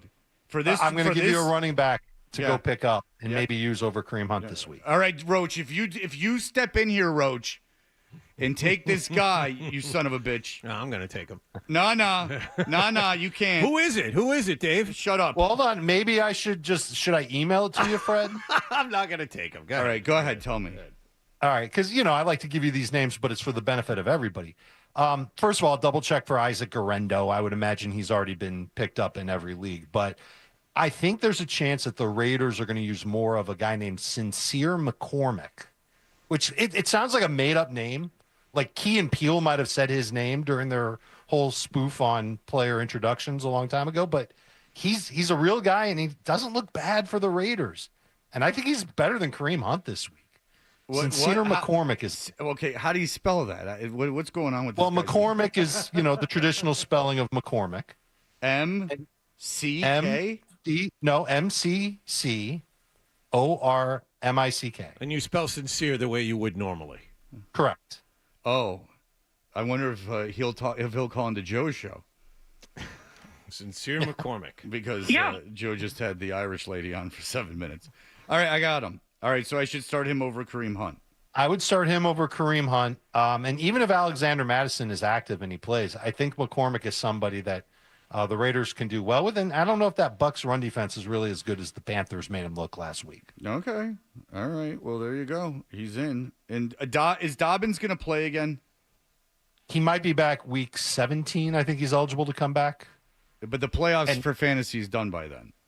By week 17, that's usually fantasy championship weekend. Oh, really? Okay. Yeah, it's a big fancy weekend. We banners and party streamers. Isn't that interesting? Because some teams, when they're locked into a playoff spot, won't play guys, or they're put them on pitch counts. So that's interesting. Well, that usually happens more so in week 18 than week 17. Oh, that's right. Week 18, right. Okay, so Right. week 17 would be the last week. My bad. Yeah, it used to be back in the day I when was teams confused. only played 16 games. Right, week 17 was the throwaway week. Now it's week 18. Yeah, You okay. got it. Very good. I apologize for my ignorance. All right. Well, you just gave us a name there. And as you said, this is a big week for buys. Just one more question. Kenneth Walker III, he'll play? As far as I know, Okay. yes. All right, so here we go. I don't know if he'll be good, but he'll play. All right, so you said it's a bye week. A lot of teams, a lot of players are unavailable. If you had one player that you could stash today, if people have guys that are on IR and they're dumping guys and this, that, and the third, if you had one guy that you would stash if you could, who would be that player? Stash for a rainy day. Stash if for an injury. Saquon Barkley. No. Now, how do you spell that? Forget. I don't even know.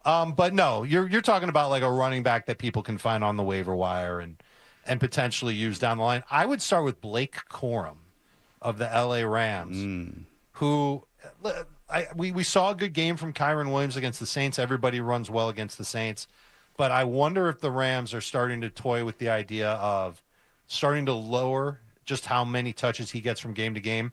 And then perhaps when the team is eliminated from playoff contention, Kyron Williams takes a seat and they let Blake Corum be the feature guy. And this is a name that's been on the tip of my tongue basically since The he Michigan got drafted kid. to the Rams. Yeah, the Michigan kid. Right. But he's good. And, Yeah. and I think that he's a good fit for this offense. I know the coaching staff likes him. That offensive line is in good shape right now. It's just a matter of just how many opportunities he would get. Right now, he's not going to get any opportunities. Or not very many. I shouldn't say any, but like 5-6 carries. Okay. But down the line, he could end up being very, very helpful in fantasy. I put you on the spot, and that's a good name. And a name that we all know because he was the big national championship running back. All right. So, what you mentioned guys that like might take a seat when teams get eliminated from the playoffs. The team, say, like, as the Jets, and I know a lot of people have Jets on their team. There might be guys that teams rest. Do you see that with other like stars and other people that people might be starting right now as the playoffs get going? Okay, so I wouldn't look at the teams that are playoff bound because I think they're going to play their starters. No. That's what I'm saying. It's like a team that's going to get eliminated from the playoffs. Right, it's the opposite. So, like, I don't even know why Aaron Rodgers is still playing for the Jets because they're not going anywhere, can't make the playoffs. He's clearly not right. I know it's a goal of his to finish the year, and that's fine, and I suppose that's a worthy exception. But we just saw Jacksonville put Trevor Lawrence on IR. It's a lost season in Jacksonville. He had the wicked hit against Al-Shire last week. He's going to get shoulder surgery. Like, he's done for the year. They didn't even want to bother giving him the chance to go out there and play again because there's nothing to play for. And so there could be some other teams that do that. New Orleans, there's a little bit of worry that could happen to Alvin Kamara and that Kendre Miller would be the running back that would go in place of him. We've already seen it in Dallas with Dak. Dak had a serious injury, so that's not really fair to say. But CeeDee Lamb with his shoulder, once Dallas is really eliminated from the playoffs, he might not be available to you anymore. I have two questions about guys you just mentioned that are more not even fantasy. Do you think Aaron Rodgers could play in the NFL as a starter next year? A team would actually take him? A team will take him. Do I think he'll be good? I don't know. You think a team will take him after this year? Yes. They are definitely. Do you know how hard it is to find a good quarterback? Yeah, but you'd have to. But we're talking about Aaron Rodgers. I know, but I don't know if there are. This is always the line that I use, Fred, is I don't know if there are 32 guys walking the planet that are better than Aaron Rodgers, even Aaron Rodgers right now. As bad as he is, because he seems he certainly can't really move that well. And he doesn't want to get hit, according to his friends. Well, no quarterback wants to get hit, but certainly he's when you're 40, avoiding contact. man, you don't want to deal with that at all. Right. And I think that is impacting his accuracy and, he might speed up his throwing motion to a degree. I think that's what's been hurting him more than anything else this year is that he just doesn't want to take on all the bruises that come with playing quarterback behind a bad offensive line. It would need to be the right situation for him. Someone floated the idea of him following the Brett Favre model and going to Minnesota. If J.J. McCarthy's not ready to go, could he go there behind a good offensive line and in a great offense and with great wide receivers? That would be good. It's so short-sighted for the team, though, because I agree with you. Of course, he's there are plenty of guys worse than him, but the upside for Aaron Rodgers only extends through a couple of games. For that season, that's it. It's going to cost you a lot. And if there's a chance there's someone that doesn't have the tools that Aaron Rodgers has but could get better, a team would be much better off investing in that guy at least some time to see if he can play because Rodgers is going to be gone and he's going to cost you a ton. Yeah, and, people might look at what the Falcons did, by example, Hardy. They signed Kirk Cousins, who's almost as old as Rodgers, to a lucrative contract, and then they spent a first-round pick on Michael Penix, and now we might see Penix. That's another guy. If Atlanta falls out of the playoff contention, Fred, then you're not going to see Kirk Cousins. You're going to see Michael Penix, and I wonder if that's a good thing for the receivers in Atlanta at this point, if Penix gets in there, because he's he is not afraid of pressure. He will make throws with defenders getting ready to smash him, and he'll be accurate doing so. He's an interesting guy. But what if Aaron Rodgers gets all upset like Kirk Cousins did about drafting the guy that's going to take your place? You don't want to upset Aaron Rodgers. He's very sensitive. But he might understand. That's why Minnesota, if he were to go to Minnesota, he would understand that going in. Okay, there's a young guy He's behind already you. there. Yeah. He's already there. You know that this is going to happen. And this is all on the case that Rodgers even wants to play. I know he's talked about it. I think it would have to be a very good situation for him where, like, loves the offense, loves the offensive line, thinks he's got a chance to win one last Super Bowl. I think that would draw him in. It just takes a team to want that as well. Do you think Mike McCarthy with Dak Prescott, campaigning for him, there's any chance he'll be back in Dallas? He's got to make the playoffs. Okay. And I don't think that's going to happen. And so, short of that, I think we'll see the end of McCarthy in Dallas. Okay. All right. Well, Dave Richard is the best. I am in first place. Everyone's very happy about everything. Reach out to him on Twitter at Dave Richard, and he always says just Google him. He's all over the place. Dave Richard, the best fantasy football guy there is. Dave, thank you so much for the time. Gentlemen, good luck in Week 14. May you survive and make the playoffs. Although Fred's already made the playoffs. I don't know how much I need to. This is for everybody else out there. May you do your best in Week 14. Reach out if you have any questions. Kick some butt, and we'll see you in Week 15. All right, Dave. Thanks you so much for the time. Later. All right. We'll be right back. Here are the headlines. Sports Hub.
Toucher or Zach Hardy? Kinda looks like a poodle. It's an effing poodle, dumbass. The Sports Hub. Ooh.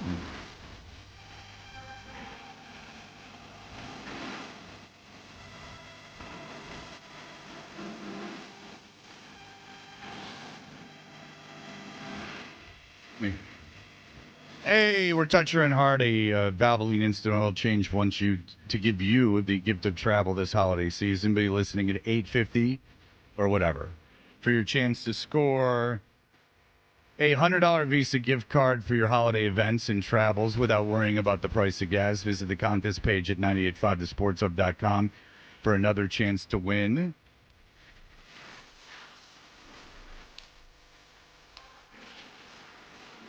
Why was this not a bigger hit?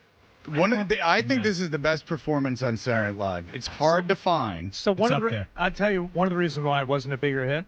I don't know if they did a suitable radio edit for this. The album version of this is what, 6-7 minutes? Yeah, 7 minutes, including the big Jesse Johnson solo. Yeah, but he says "cut him, Jesse," which he like that's the coolest part of the song, and the coolest part of it live is when he goes "cut him, Jesse," and then Jesse comes out and starts wailing away with his fake hair. There's so many cool parts of the song that I don't know what I would cut. Yeah, there's right after the main thing where the radio edit would stop, then you have the other 4 minutes of the song where Morris says, "I feel the need for a change." And he says, "Crossover," and then Jesse Johnson does his thing. Like goes wild for about 45 seconds. Okay. It's great. We talked about this maybe off the air, the original lyrics to this, before they made it a little more politically correct. Oh, yes. This was an off-air. I didn't know that. An off-air conversation between Hardy and I. Yes. Okay. I took her to my crib and I tied her up. I figured that's what she liked. Yeah. Maybe I was wrong, but what the hell? It didn't matter to me. She was white. That's actually great. I said, how come people in your neighborhood don't like it when a brother's rich? Ain't my blood the same color as yours? Answer that question, bitch. What's wrong with that? You just see Morris saying, "No, I'm not changing them." Yeah. Play this on the radio. I'm not changing. Wait, what were the lines again? I took her to my crib and I tied her up. I figured that's what she liked. Maybe I was wrong, but what the hell? It didn't matter to me. She was white. I said, how come people in your neighborhood don't like it when a brother's rich? Ain't my blood the same color as yours? Answer the question, bitch. Well, he's talking to a racist. He's talking about a woman in Minneapolis who doesn't like when African Americans move into her neighborhood. And this is Jesse cutting it. Oh, sexy man. All right, we have a very short amount of time, but we can do something. I want credit for something. Go ahead. Okay, because what's the point of doing the right thing if you don't get credit for it? Every once in a while, not every single time. But you know, for most of us, Fred, I know if you make a donation to something, you immediately post about it because you want to get the credit for it, right? Yeah. Yeah. Of course. Yes. Of course. Isn't that what everyone does? Yeah. Or someone else compliments you, you retweet it. Yeah. Now, my son is in a it's good PR. my son is in a play this weekend. He plays a firefighter, off duty for the most part, but still has to dress in something to indicate that he is a firefighter. They're comfortable attacking 9/11 at this age. It is actually it's even more controversial, an anti 9/11 play, and it's all about how it was faked. It's like a president, all the president's men situation. Like they're all like in a room, like figuring things out. The play is called Loose Change, and no, I don't know what the play is about. That's part of the deal with the play. They've even put out a fake title because it's a big switcheroo. I think it's going to be a whodunit type of mind deaf murder mystery thing. But all I know is that within this last week of rehearsals, the director asked him, is there something else you could wear? Because he's wearing like a firefighter T-shirt, kind of like a nondescript thing, navy pants, something that guys would be walking around in the firehouse wearing. But she's like, it's not enough. Can you get like suspenders? So I asked a buddy of mine who's a comedian. I said, can you remove the white hands with the fingers pointing inward? Yeah, I need some rainbow suspenders. Right. No. I asked him, I said, do you have like firefighter suspenders, like the red canvas one? Because I was looking for them and I couldn't find me. He said, absolutely. Right.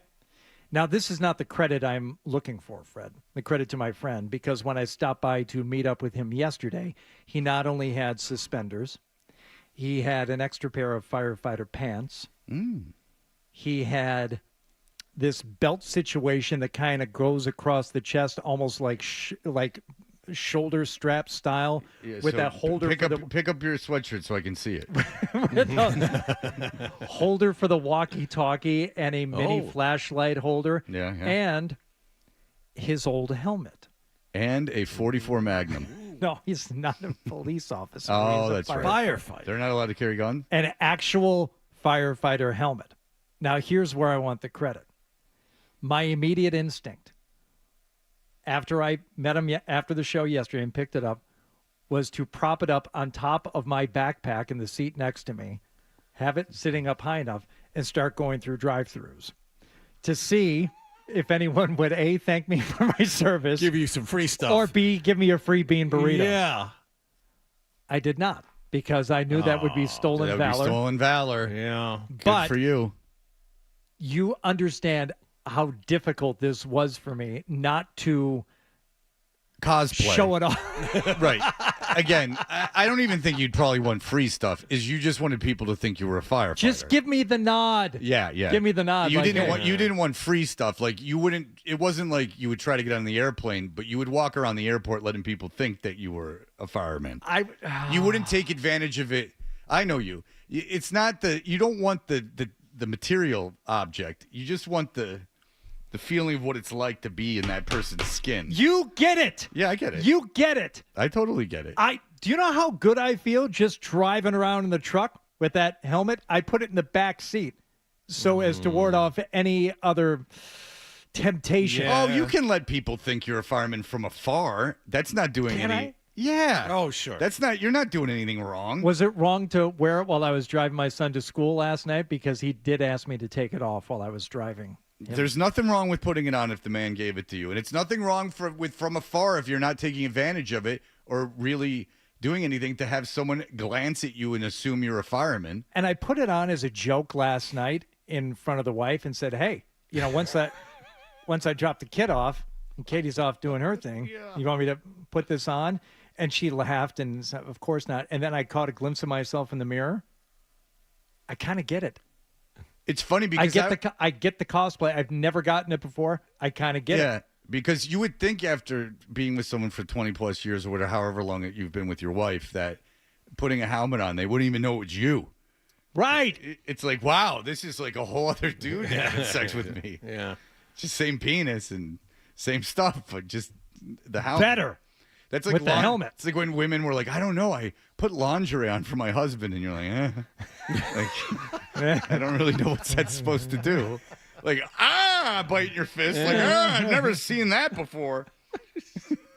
It's like whenever, like, I had my girlfriend in college. This would be my girlfriend. And my girlfriend in college for Christmas gave me like women's lingerie, like with the like, I'm gonna put this on for you when you get back to school. Mm-hmm. And I'm like, ugh. You know what's better? Off. Everything off. Yeah, like I like when we have sex. You know, I'm still a young man. I was never a lingerie guy. Naked. I like naked. Yeah, like if for instance, if it wasn't my wife, but if it was like a girl I had been dating for like, let's say 6 months and we've had a lot of sex, if she showed up somewhere like with a coat on and then opened the coat and she was nude, that might be kind of cool. Yeah. Yeah. But really, but the lingerie thing has Cosmopolitan written all over it. She read one too many articles. Or is under this illusion that like this is going to get any better. Like 5 years into something, there's really no way to dress it up. I guess, there's really no way. Valvoline Instant Oil Change wants to give you the gift of travel this holiday season. Caller number 10 to the contest line 617-931-0985 will score a $100 Visa gift card for your holiday events and travels without worrying about the price of gas. Visit the contest page on 985thesportshub.com for another chance to win. That's it.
November 19th, the team has relieved Jim Montgomery of his duties as head coach. For the latest updates. Associate coach Joe Sacco will assume interim head coaching duties. And the analysis. To me, this isn't enough. I think they got to shake up the locker room. Stay right here. We'll see how this goes. Boston's home for breaking sports news. 98.5 The Sports Hub. Hey, listen, if you've got to go, we understand, but make sure you bring the Sports Hub app with you so you can hear more of Toucher and Hardy. That's what I want on my tombstone. On the Sports Hub.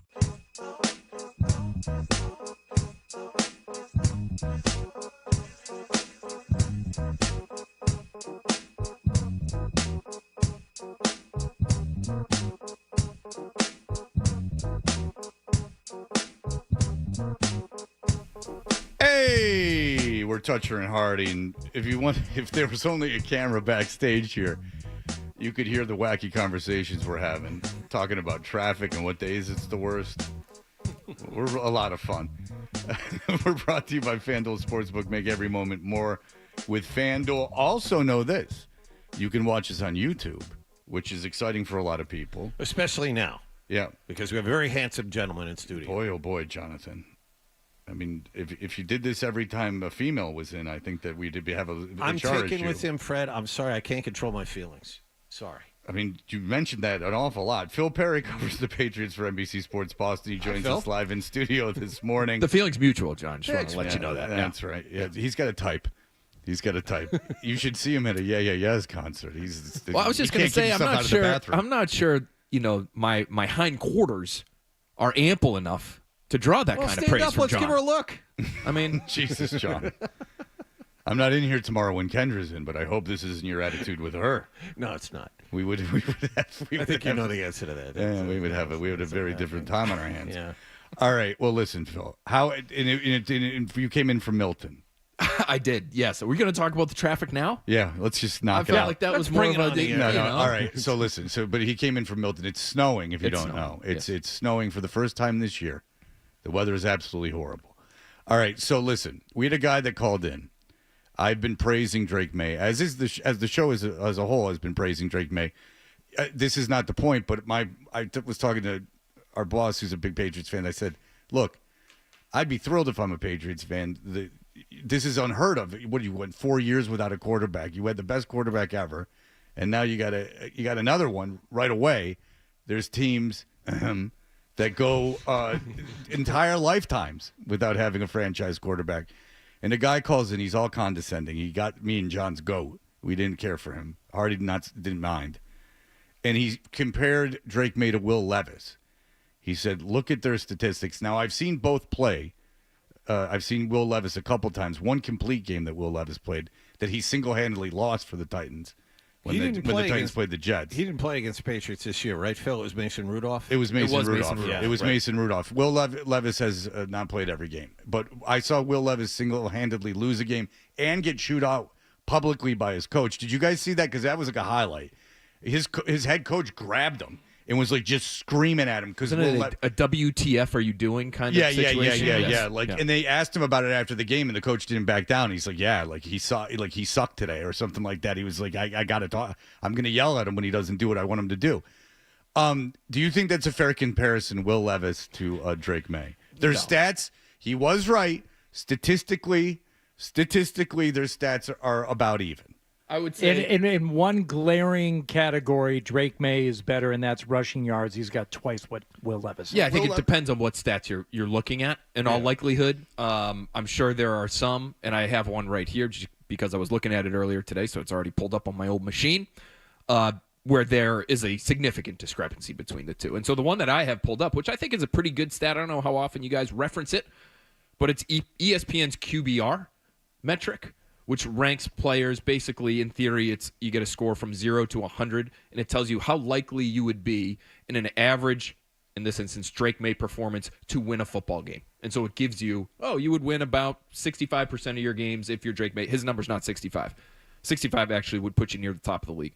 But he's right in the middle. He ranks 14th in ESPN's QBR, one spot behind Trevor Lawrence, one spot ahead of, surprisingly, Jared Goff. But it takes into account all the things, it tries to at least, all the things the quarterback is doing as an individual. So it does take some advanced metrics into account. It takes rushing stats into account. It's got to take game planning into account, too, because when Jared Goff is is hitting on all cylinders. He's going 19 out of his first 19, but then there may be a game plan where they just run the ball. Let's go off the field. Okay, you have a quarterback that everyone on the team loves and respects and wanted to play who's 22 years old. Come on, guys. Yeah, Will Levis is 31st, by the way. 31st in the QBR. metric. Okay. Yeah, 14th versus 31st. By the way, just whatever, man. Some of these Patriots fans, they just don't get it.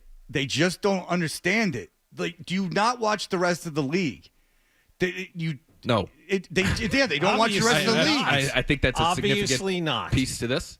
If that's how you feel, if you're a Patriots fan and you're looking at Drake May and saying he's Will Levis. He has nobody. He has, by all accounts, one of the worst offensive lines in football. He has nobody. But no, he has nobody to throw the ball to. No wide receiver to throw the ball to. Tight ends are decent. Tight ends are decent. And I'd say Hunter Henry's more than decent. I'd say Hunter Henry's a good tight end. Hunter Henry's a good tight end. Sure.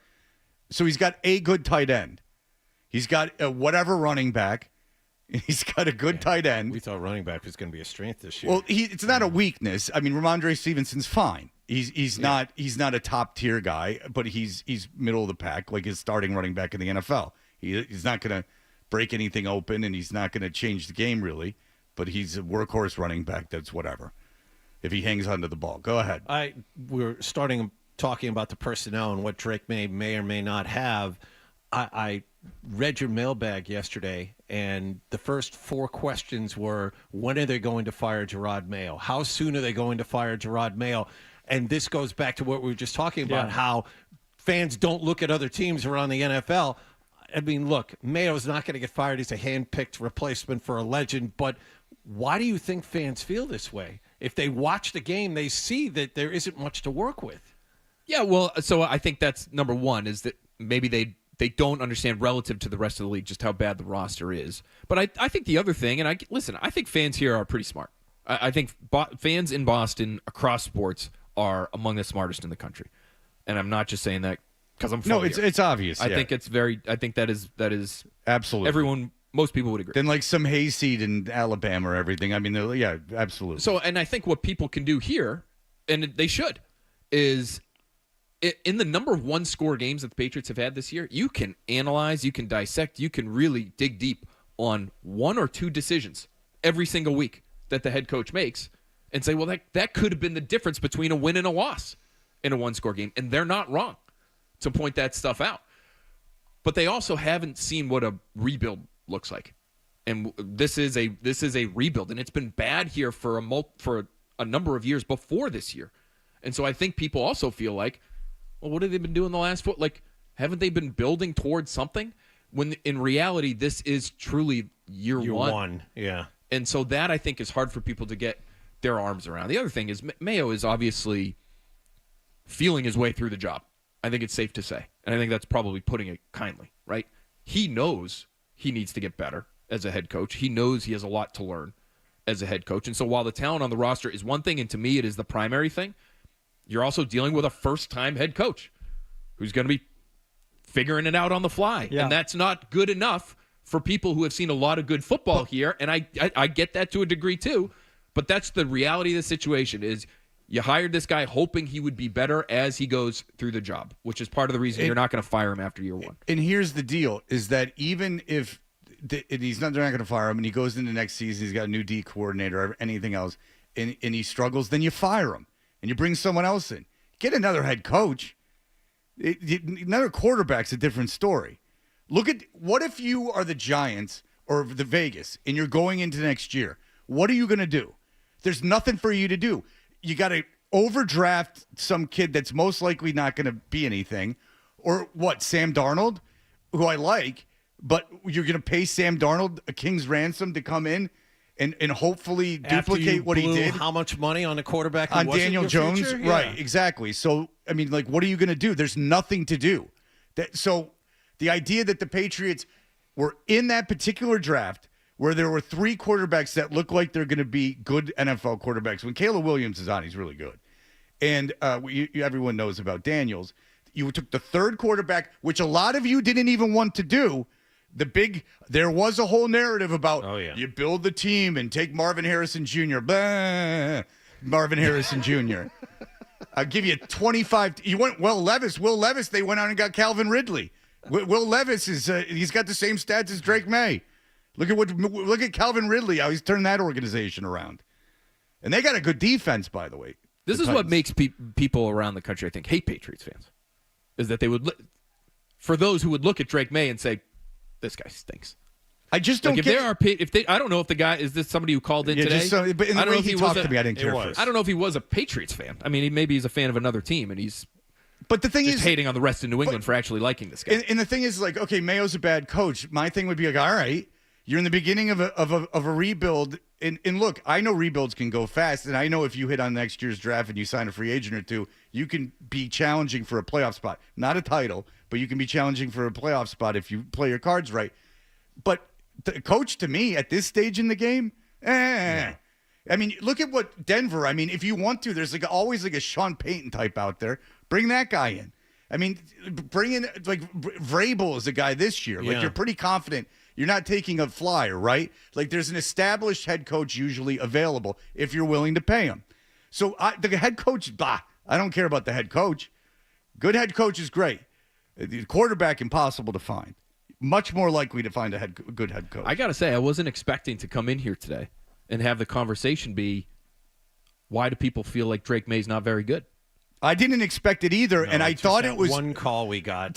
I've had obviously the majority of my friends are Patriots fans, and I've had the conversation where I've not debated, but given my side of why they should be so happy. I did it with Radzik yesterday, and people are like, I don't know, and I explain it in my side of it. I get that being a discussion, but I'm with you. I don't know how you could watch the Patriots and go, oh, Drake May's not good.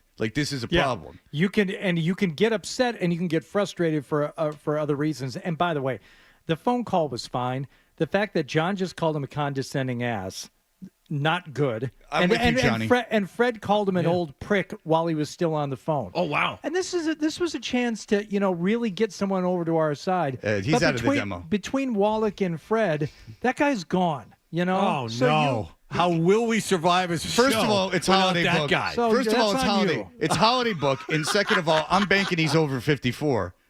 So you throw that to the wolves. I don't care. We lose our one listener.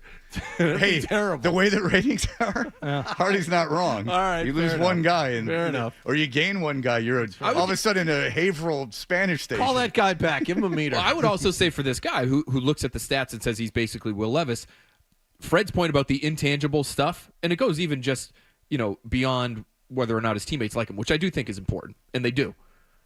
The intangible stuff that has impressed me is that he's gotten better basically every time he's been challenged to get better at something. So back in the summer, they wanted him to act like more of a leader. He was kind of hanging back. He was deferring to Jacoby Brissett, who was taking all the starter reps. This is in training camp. And they wanted him to do more, and they made it clear to him. And he did. And now he looks like one of the leaders of the team, even if he's not a captain. So that's, that is something that is not necessarily visible to us. Some of the things that are visible, if I knew what to look for, I wonder how he's doing with the footwork. Mechanically, which he's gotten better. Which was a big question. I'll leave that to you and Zoe to discuss his footwork. But he doesn't seem to be tripping all over himself, and he seems to have the 3-step drop and the 5-step drop, and he's got enough things working. He looks like an NFL quarterback. Communicating the plays, which is something he never really did before. He's gotten better. The mechanical stuff he has gotten better with. And I would say even limiting. There have been hiccups. I mean, he had the false start, which was rare. You don't see that. I think that was his first game. But that might be on the center. He was called for a false start. I don't even remember that. Yeah. But yeah, he's gotten better, playing from the pocket, right? The number of scrambles that he's had, the sheer number of attempts has come down over the course of the last several weeks because they've asked him to play more from the pocket. And there's still occasions where he leaves and he probably shouldn't. But the fact that it's not 8 or 9 a game, when he probably could do that and still average a decent number in terms of yards per carry, I think is a good thing. So there's a lot there. In terms of how about just even limiting mistakes, I think the conversation, or one of them, after that Miami game was, oh boy, is he starting to develop some bad habits. Because the pressure's getting to him. The line obviously isn't very good. The Dolphins were in the backfield all game. He has a couple of bad turnovers. One of them, he's off his back foot. He's trying to loft a screen in the middle of the field. It ends up getting intercepted, basically ends the game. Is he starting to do things that quarterbacks who feel like they have to do everything, put it all on their shoulders, start to do, and does that get him down a bad road for the last month of the season?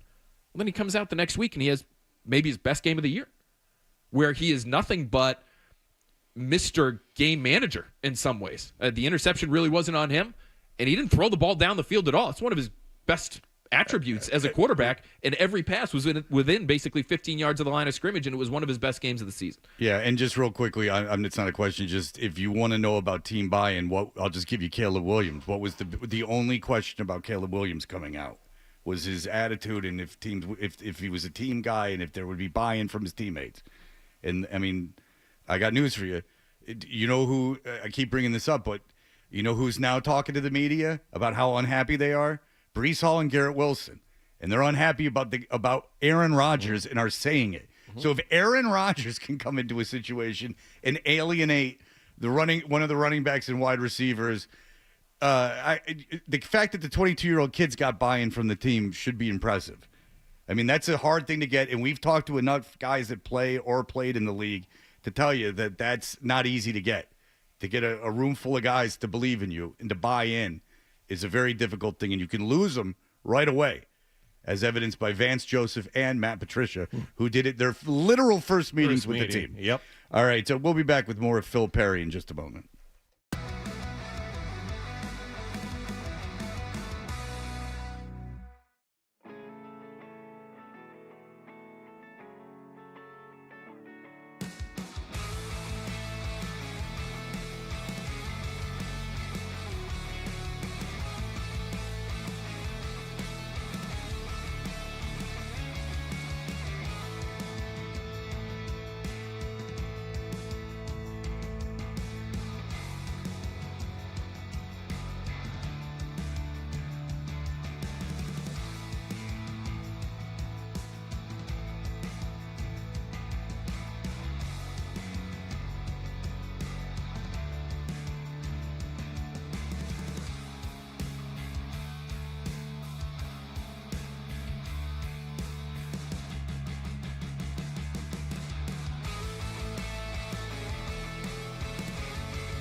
Toucher and Hardy. I no longer love things. Let's go. Let's ride. 98.5. Let's roll the dice. The Sports Hub.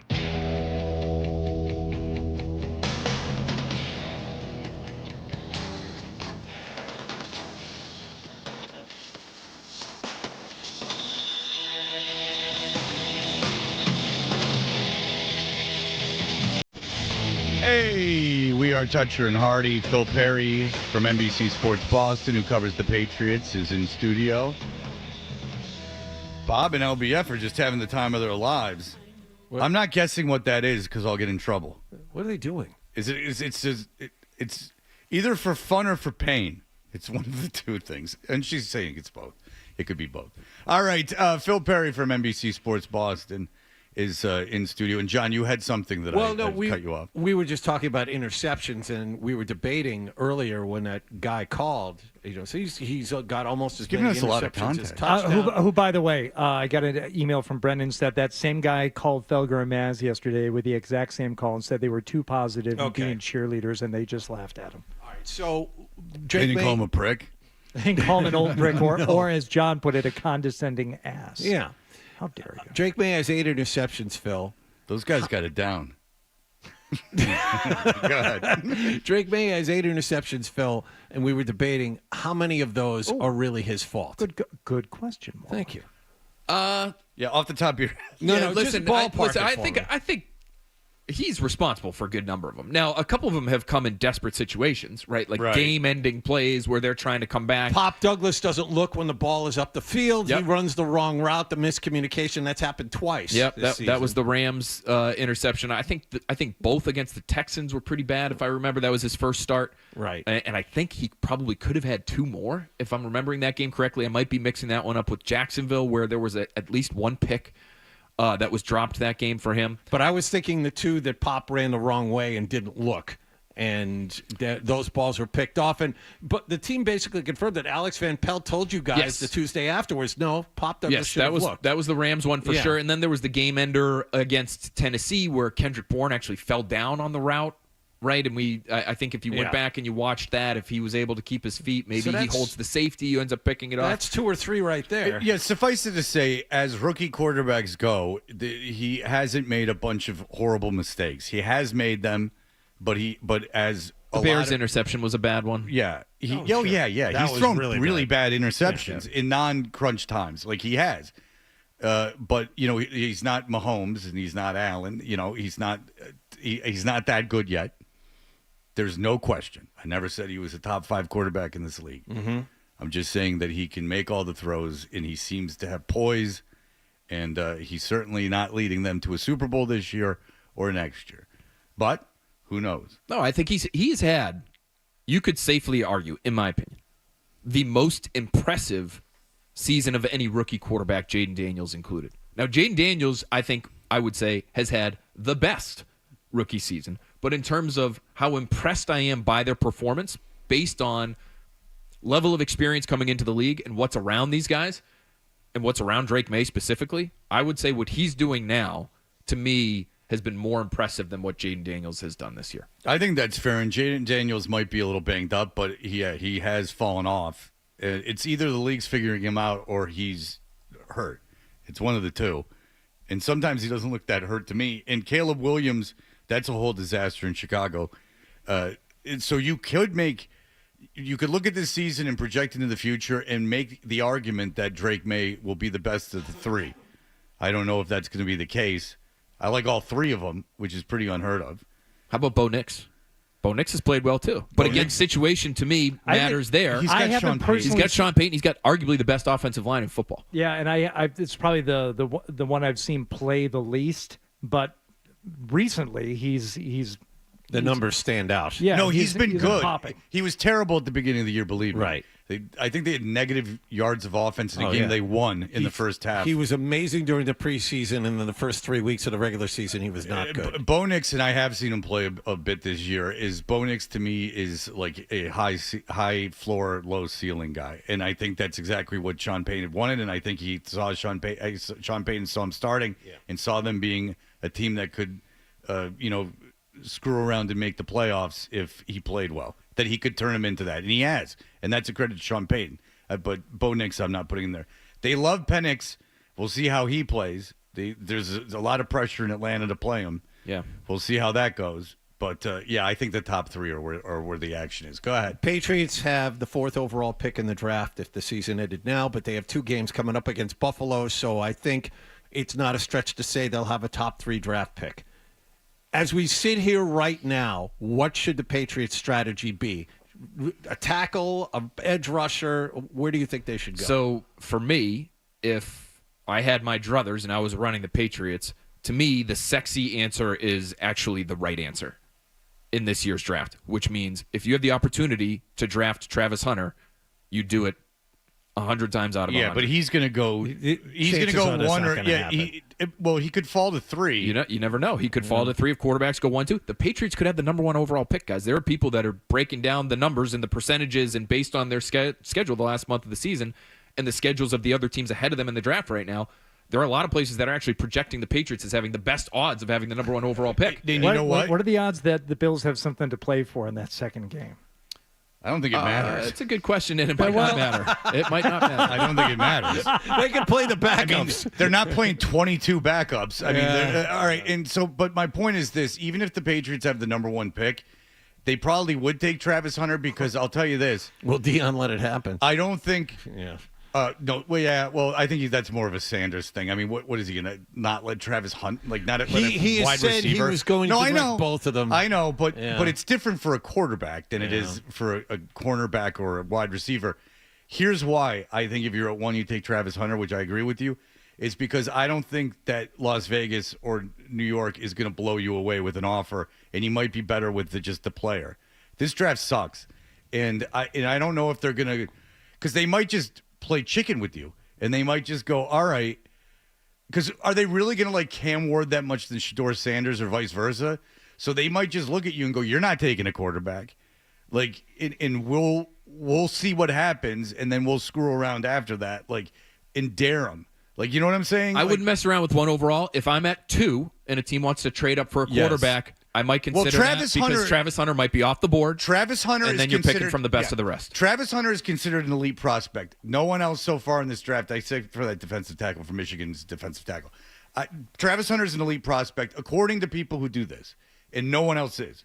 So absolutely, if I'm at 2, I'll trade down. I don't care. There's no one special, apparently, from what's being said. That is what you hear. And I had Mike Renner, who I think is one of the best draft analysts in the country. He's from CBS. On our Next Pats podcast yesterday, I said, how bad is it really? Because everything you hear, people in the league, media people, is that it's just not a great draft class. And he said, it's, really bad is how he described it. Because there's just not the high-end talent at the premium positions in this year's class the way there usually is at some others. There's some depth at edge rusher. There's not great no-doubter edge rushers in this year's class the way there have been in years previous. I don't even think there's going to be – remember the draft a couple of years ago where Trayvon Walker and Aiden Hutchinson went 1-2 because there was really no quarterback talent in that draft? I think that was 2022. I don't think even those types of edge rushers are in this year's draft. No, those are elite. I mean, those were elite prospects. I mean, those were... Well, Trayvon Walker, if you remember, sort of shot up boards because he had this like alien combine performance that he put together. But there was some questions about he didn't really produce all that much at Georgia. He's a freak athlete. But he was... But he ends up going 1 overall. But he was... Yeah, which was... It was Aiden Hutchinson or him, and you. But he was considered an elite prospect. For if it was for the right or wrong reasons, it stands that he's that. I just want a guy that the other teams have to game plan. Well, I'll tell you this: I'd be glad if I took Aiden Hutchinson at 2. That I'd be glad about. Aiden Hutchinson, really good is in the conversation for best pass rusher in football. At least statistically, he was with his win rate. He had a game with like 3-4 sacks. You got to remember too that like free agency is going to happen before the draft. So if they end up somehow getting T. Higgins as a free agent, and say they get Garrett Bowles, who of the aforementioned best offensive line in football in Denver, is maybe their best lineman. He's their left tackle. He's having a good year. He's had sort of an up-and-down career, former first-round pick.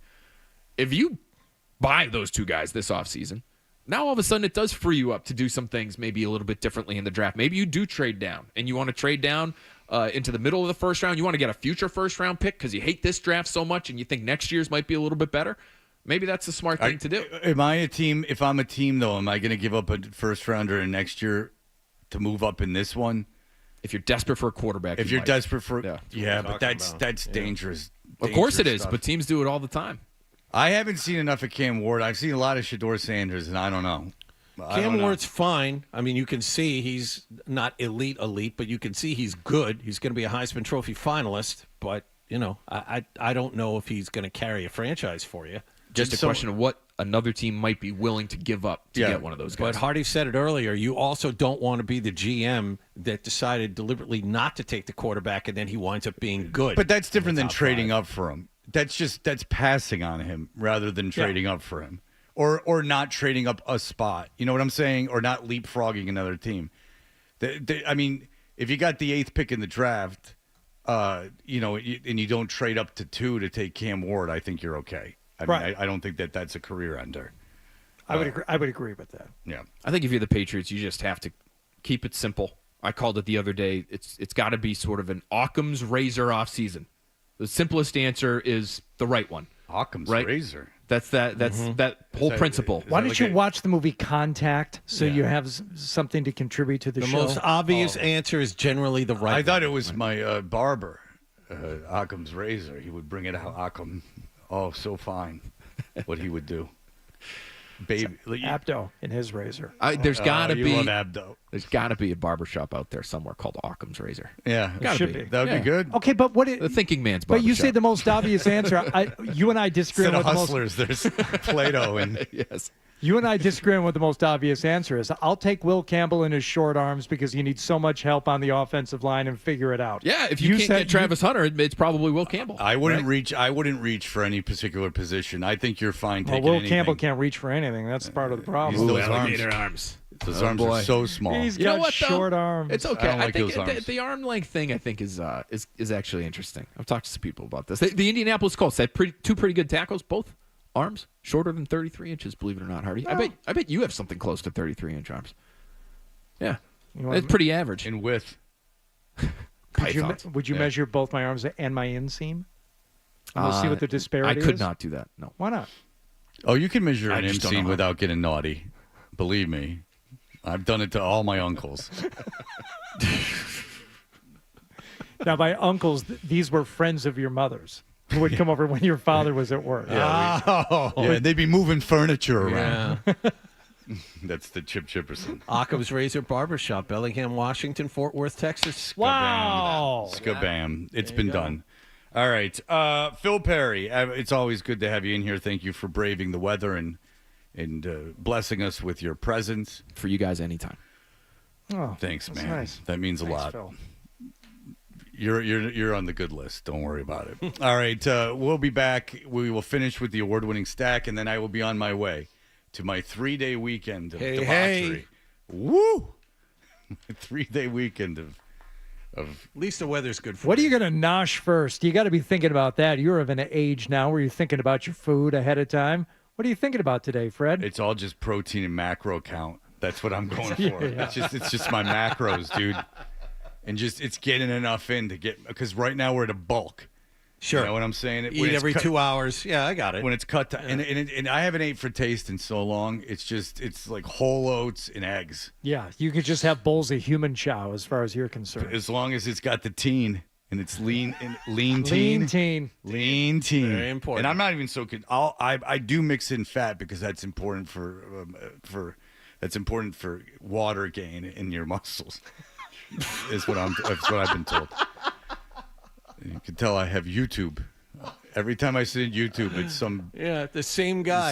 Same guy, and I just Same guy wearing he must have something to say. Yeah, wearing that basketball uniform. Yeah. All right, we'll be back in just a moment. Here are the headlines. Sports Hub headlines.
your friends, and then call 1-800-QUIT-NOW. Quit smoking, not just for yourself, but for the ones you love and love you. Call 1-800-QUIT-NOW. You want to talk sports? We want to talk sports. Squeeze the chicken and open the mouth. It's like we were meant for each other. This is why you need us. 98.5, the Sports Hub. Fred, what's it like to work with Hardy and Wallace? What a golden ticket I've gotten. There you have it. Toucher and Hardy resumes on the Sports Hub. We know what you're thinking. What could I possibly have missed from the show? It's time for The Stack on Toucher and Hardy. Hey, The Stack is brought to you by D'Angelo Grilled Sandwiches. Sink your teeth into steak royalty. D'Angelo's. Legendary number 9 grilled sandwich. Tender, juicy sirloin, onions, peppers, and mushrooms. Grilled to perfection. Get yours today. We're brought to you by FanDuel Sportsbook. Make every moment more with FanDuel. Evan, hello. Evan. Hello. Hey, what's up? You're on the air. Hey, what's going on? Hi, Evan. Chilling. Yeah, hey. Long time listener, first time caller. you? I'm good. How are you? How are you doing? I'm good. How are you? I'm great. All right, go ahead. All right. Well, first off, I just want to say what a joke Will Levis is, seriously. And the audacity of that old fart to actually just call in and say for you guys to do your homework is ridiculous. Yeah. Also, if you ask any Titans fan if they'd rather be where the Patriots are right now or the Titans are, I guarantee you 100% of them would say the Patriots with Drake May. So just to compare those two, it's such a joke. I mean, Will Levis is the worst starting quarterback in football. He's worse even than Aaron Rodgers. And Dan from Newton has something to say on a different topic. Dan, you'll notice I've taken your calls. I always take your calls. This one's for Hardy. Go ahead, sir. All right, Fred, you can just head out now because this is going to be a good one. But, all right, baby. Hardy, my dad, he's been cutting down some trees, clearing some land, tipping the timber, as they say, doing some felling. Now, I got to get him a birthday present, Christmas present. I don't know what I'm talking about. Yeah. Do I go steel or Husqvarna? Oh. We're looking around a 20-inch. Now, price doesn't matter. I'm not going the Magnum one that's like $2,000, but we're talking $300-400. Steel or Husqvarna? I'm in a bind. So price is an option because if you're not willing to exceed a certain amount, you're not a high roller. Well, $2,000 is that's a professional series. That's a real machine. Well, that's for the guys that climb. I those mean, are you trees. willing to sacrifice? Are you willing to take out a line of credit? Are you willing to pay 25% interest? I mean, there is a point where you have to sacrifice to get the. I mean, my wife did say 'tis the season for credit card debt and paying high interest rates, so I had to tell her no. So, That's all. but I think the interest rate thing is all a big scam. Don't worry about it. It won't affect you. Go ahead. Okay. The Husqvarna name obviously is well known in the chainsaw community. I do not have any experience with it. When it comes to chainsaws, I have a healthy respect for them. And my purchase when I finally do get one. Oh, you again, have one. Oh God, no. This has been weeks of talking and shopping. We're talking about it still, Fred. I'm going 20 or 40 volt. You're going gas powered. I can only tell you from personal experience, gas-powered products, the steel products, the Magnum BR800X backpack blower, it's a thing of beauty. I can tell you the steel line trimmer is one of the most dependable pieces of equipment that I have. So I can tell you the steel brand I will stand behind. But if you're talking about chainsaws, this is above my pay grade. And Husqvarna. Okay. Who am I to throw shade on Husqvarna? Right, I'm not going to do it. You know who John would stand behind? Anybody with an ample. Jennifer backside. Lopez. I'd stand right behind Jennifer Lopez. That's big enough for you? Yeah, that's fine. That's right. It's Who right is there. the stallion lady that we used to talk to? Megan Thee Stallion? No, not Megan the Stallion. There was another stallion lady before her. Oh. She was a Twitter girl with a huge ass. Elkie the Stallion. Yes. Elkie the Stallion. I remember that. Elkie. Yeah, John. Elkie? John, you get your hands on that. ELKE? Is that what it's called? All right. I assure you're gonna like her. To me, it's weird, but you're gonna like it. Hang on. I would like to thank Fred Toucher earlier in the show. He told me as he was berating John and I for not having ESPN Plus, he said, you do have it if you have Disney. Guess what I logged into today for the first time? ESPN Plus. I've had it all along. And that I am seems now. to be- Am I now an insider? Yeah. I told you it was no big whoop. And here's the thing: is that oftentimes, But why? So why do I feel better? because you took my advice, which everyone does. They come at me like, and then I give them a pearl of wisdom. They take it, and then they always come back to me, hat in hand.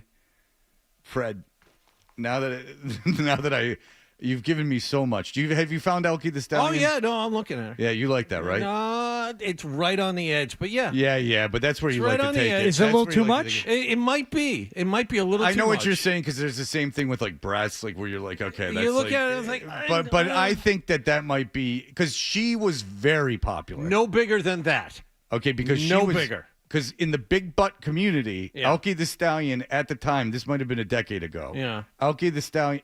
She Were was a you not on the trailblazer. show? I remember you guys talking about Well, it. and we She's a had her on the trailblazer. show, and she like didn't like us. Yes. Oh. Because That's I too wasn't bad. being charming with her because I have no interest in her. Wallach, your particular fetish of being smothered by a big butt seems like it would be easy to replicate in a self-gratifying situation. Like, couldn't you just put like a big heavy pillow or even one of those weighted blankets over your face while you're doing the act? No, that's like making you're a fifi really and saying showing that your you're ignorance here. No. My God, what's wrong with you? Just to give you a little sense of the suffocation? It's different. You need the skin on skin. Why am I explaining this to you? My God, are you embarrassing? That was not your best moment. Jesus. You can't replicate a butt. It's a living thing. It's not just the butt either. It's the whole human. You miss out on the whole experience. You're objectifying someone down to a body part. Sure, the butt's the point, but also there's the domination and the woman attached. I think you should do your homework on this. We all need to do our homework. I gave you Okie the Stallion and him ESPN Plus. I mean, I'm walking out of here. I don't really. I'm walking out of here on cloud We're nine. a walk-off home run here. Earlier, we played the Joe Murray call, the 7-minute phone call, edited down to about half that length of Leisha from Ireland, who called him yesterday. And Joe asked Leisha questions about immediately what she was drinking, how much alcohol she had had. Do you like potatoes? Yeah, questions about potatoes. Brett emailed in more questions that he said, Hardy, you must have edited out the other questions. Is your hair red? Is your favorite cereal Lucky Charms? How many Guinnesses can you chug? Well, he said pints. And Elisa, are leprechauns real? There's many offensive questions asked of Leisha 2 nights ago on the Joe Show. I did picture her with red hair when we were playing it. That I did. I said I thought she might have red hair. Yeah. But that was just in my mind's eye. Yeah. So, Fred, you're going to be off tomorrow, the next couple of days. Paul Perillo's going to be here. He's filling in for me? He is filling in. Oh, I thought it was somebody else. No? Good luck. Yeah. Good luck, buddy, filling in for me. Well, he's not sitting in your chair. No, please. Well, no, I mean, he's not, figuratively or literally. Good luck.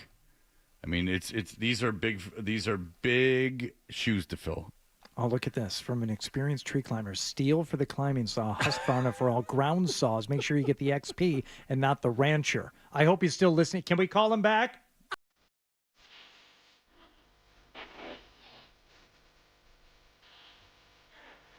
Someone else just said steel. Left it at that. Oh. You do have a base of people. Why don't you do a tool show? Because I really don't know what I'm talking about. I desperately wish I did, and I desperately wish I were truly handy. I like most things, Fred, I know just enough to get by, just enough to think I know, and just enough to be dangerous. I bet you there's not a tool podcast. I bet you that has not happened. Yeah, Tool Time. No, that was a TV show. No, the Maz and Dan did. Tool bag. The tool bag. And their first project was what? Putting up the divider between the urinals at the old station. Yeah. Something we can all relate to. Yeah, there were at-home projects, like when you're putting something between the two urinals that you have. Right. You know, it would have made sense if it was between the two toilets that you have. Right. No, we don't do that. I mean, the ideal home would have two toilets, one door that leads from the outside for one, and one door that leads from the outside for the other. Mm-hmm. So you could just have strangers over, and they could hang out, and there would be a hole in the middle, and then you wouldn't even know who the person is. It would be like, and you wouldn't even know what was on the other side. It just that's what the fun is. Right. All right. I'm not in tomorrow, so don't even bother getting up. That'll do it for us, everyone.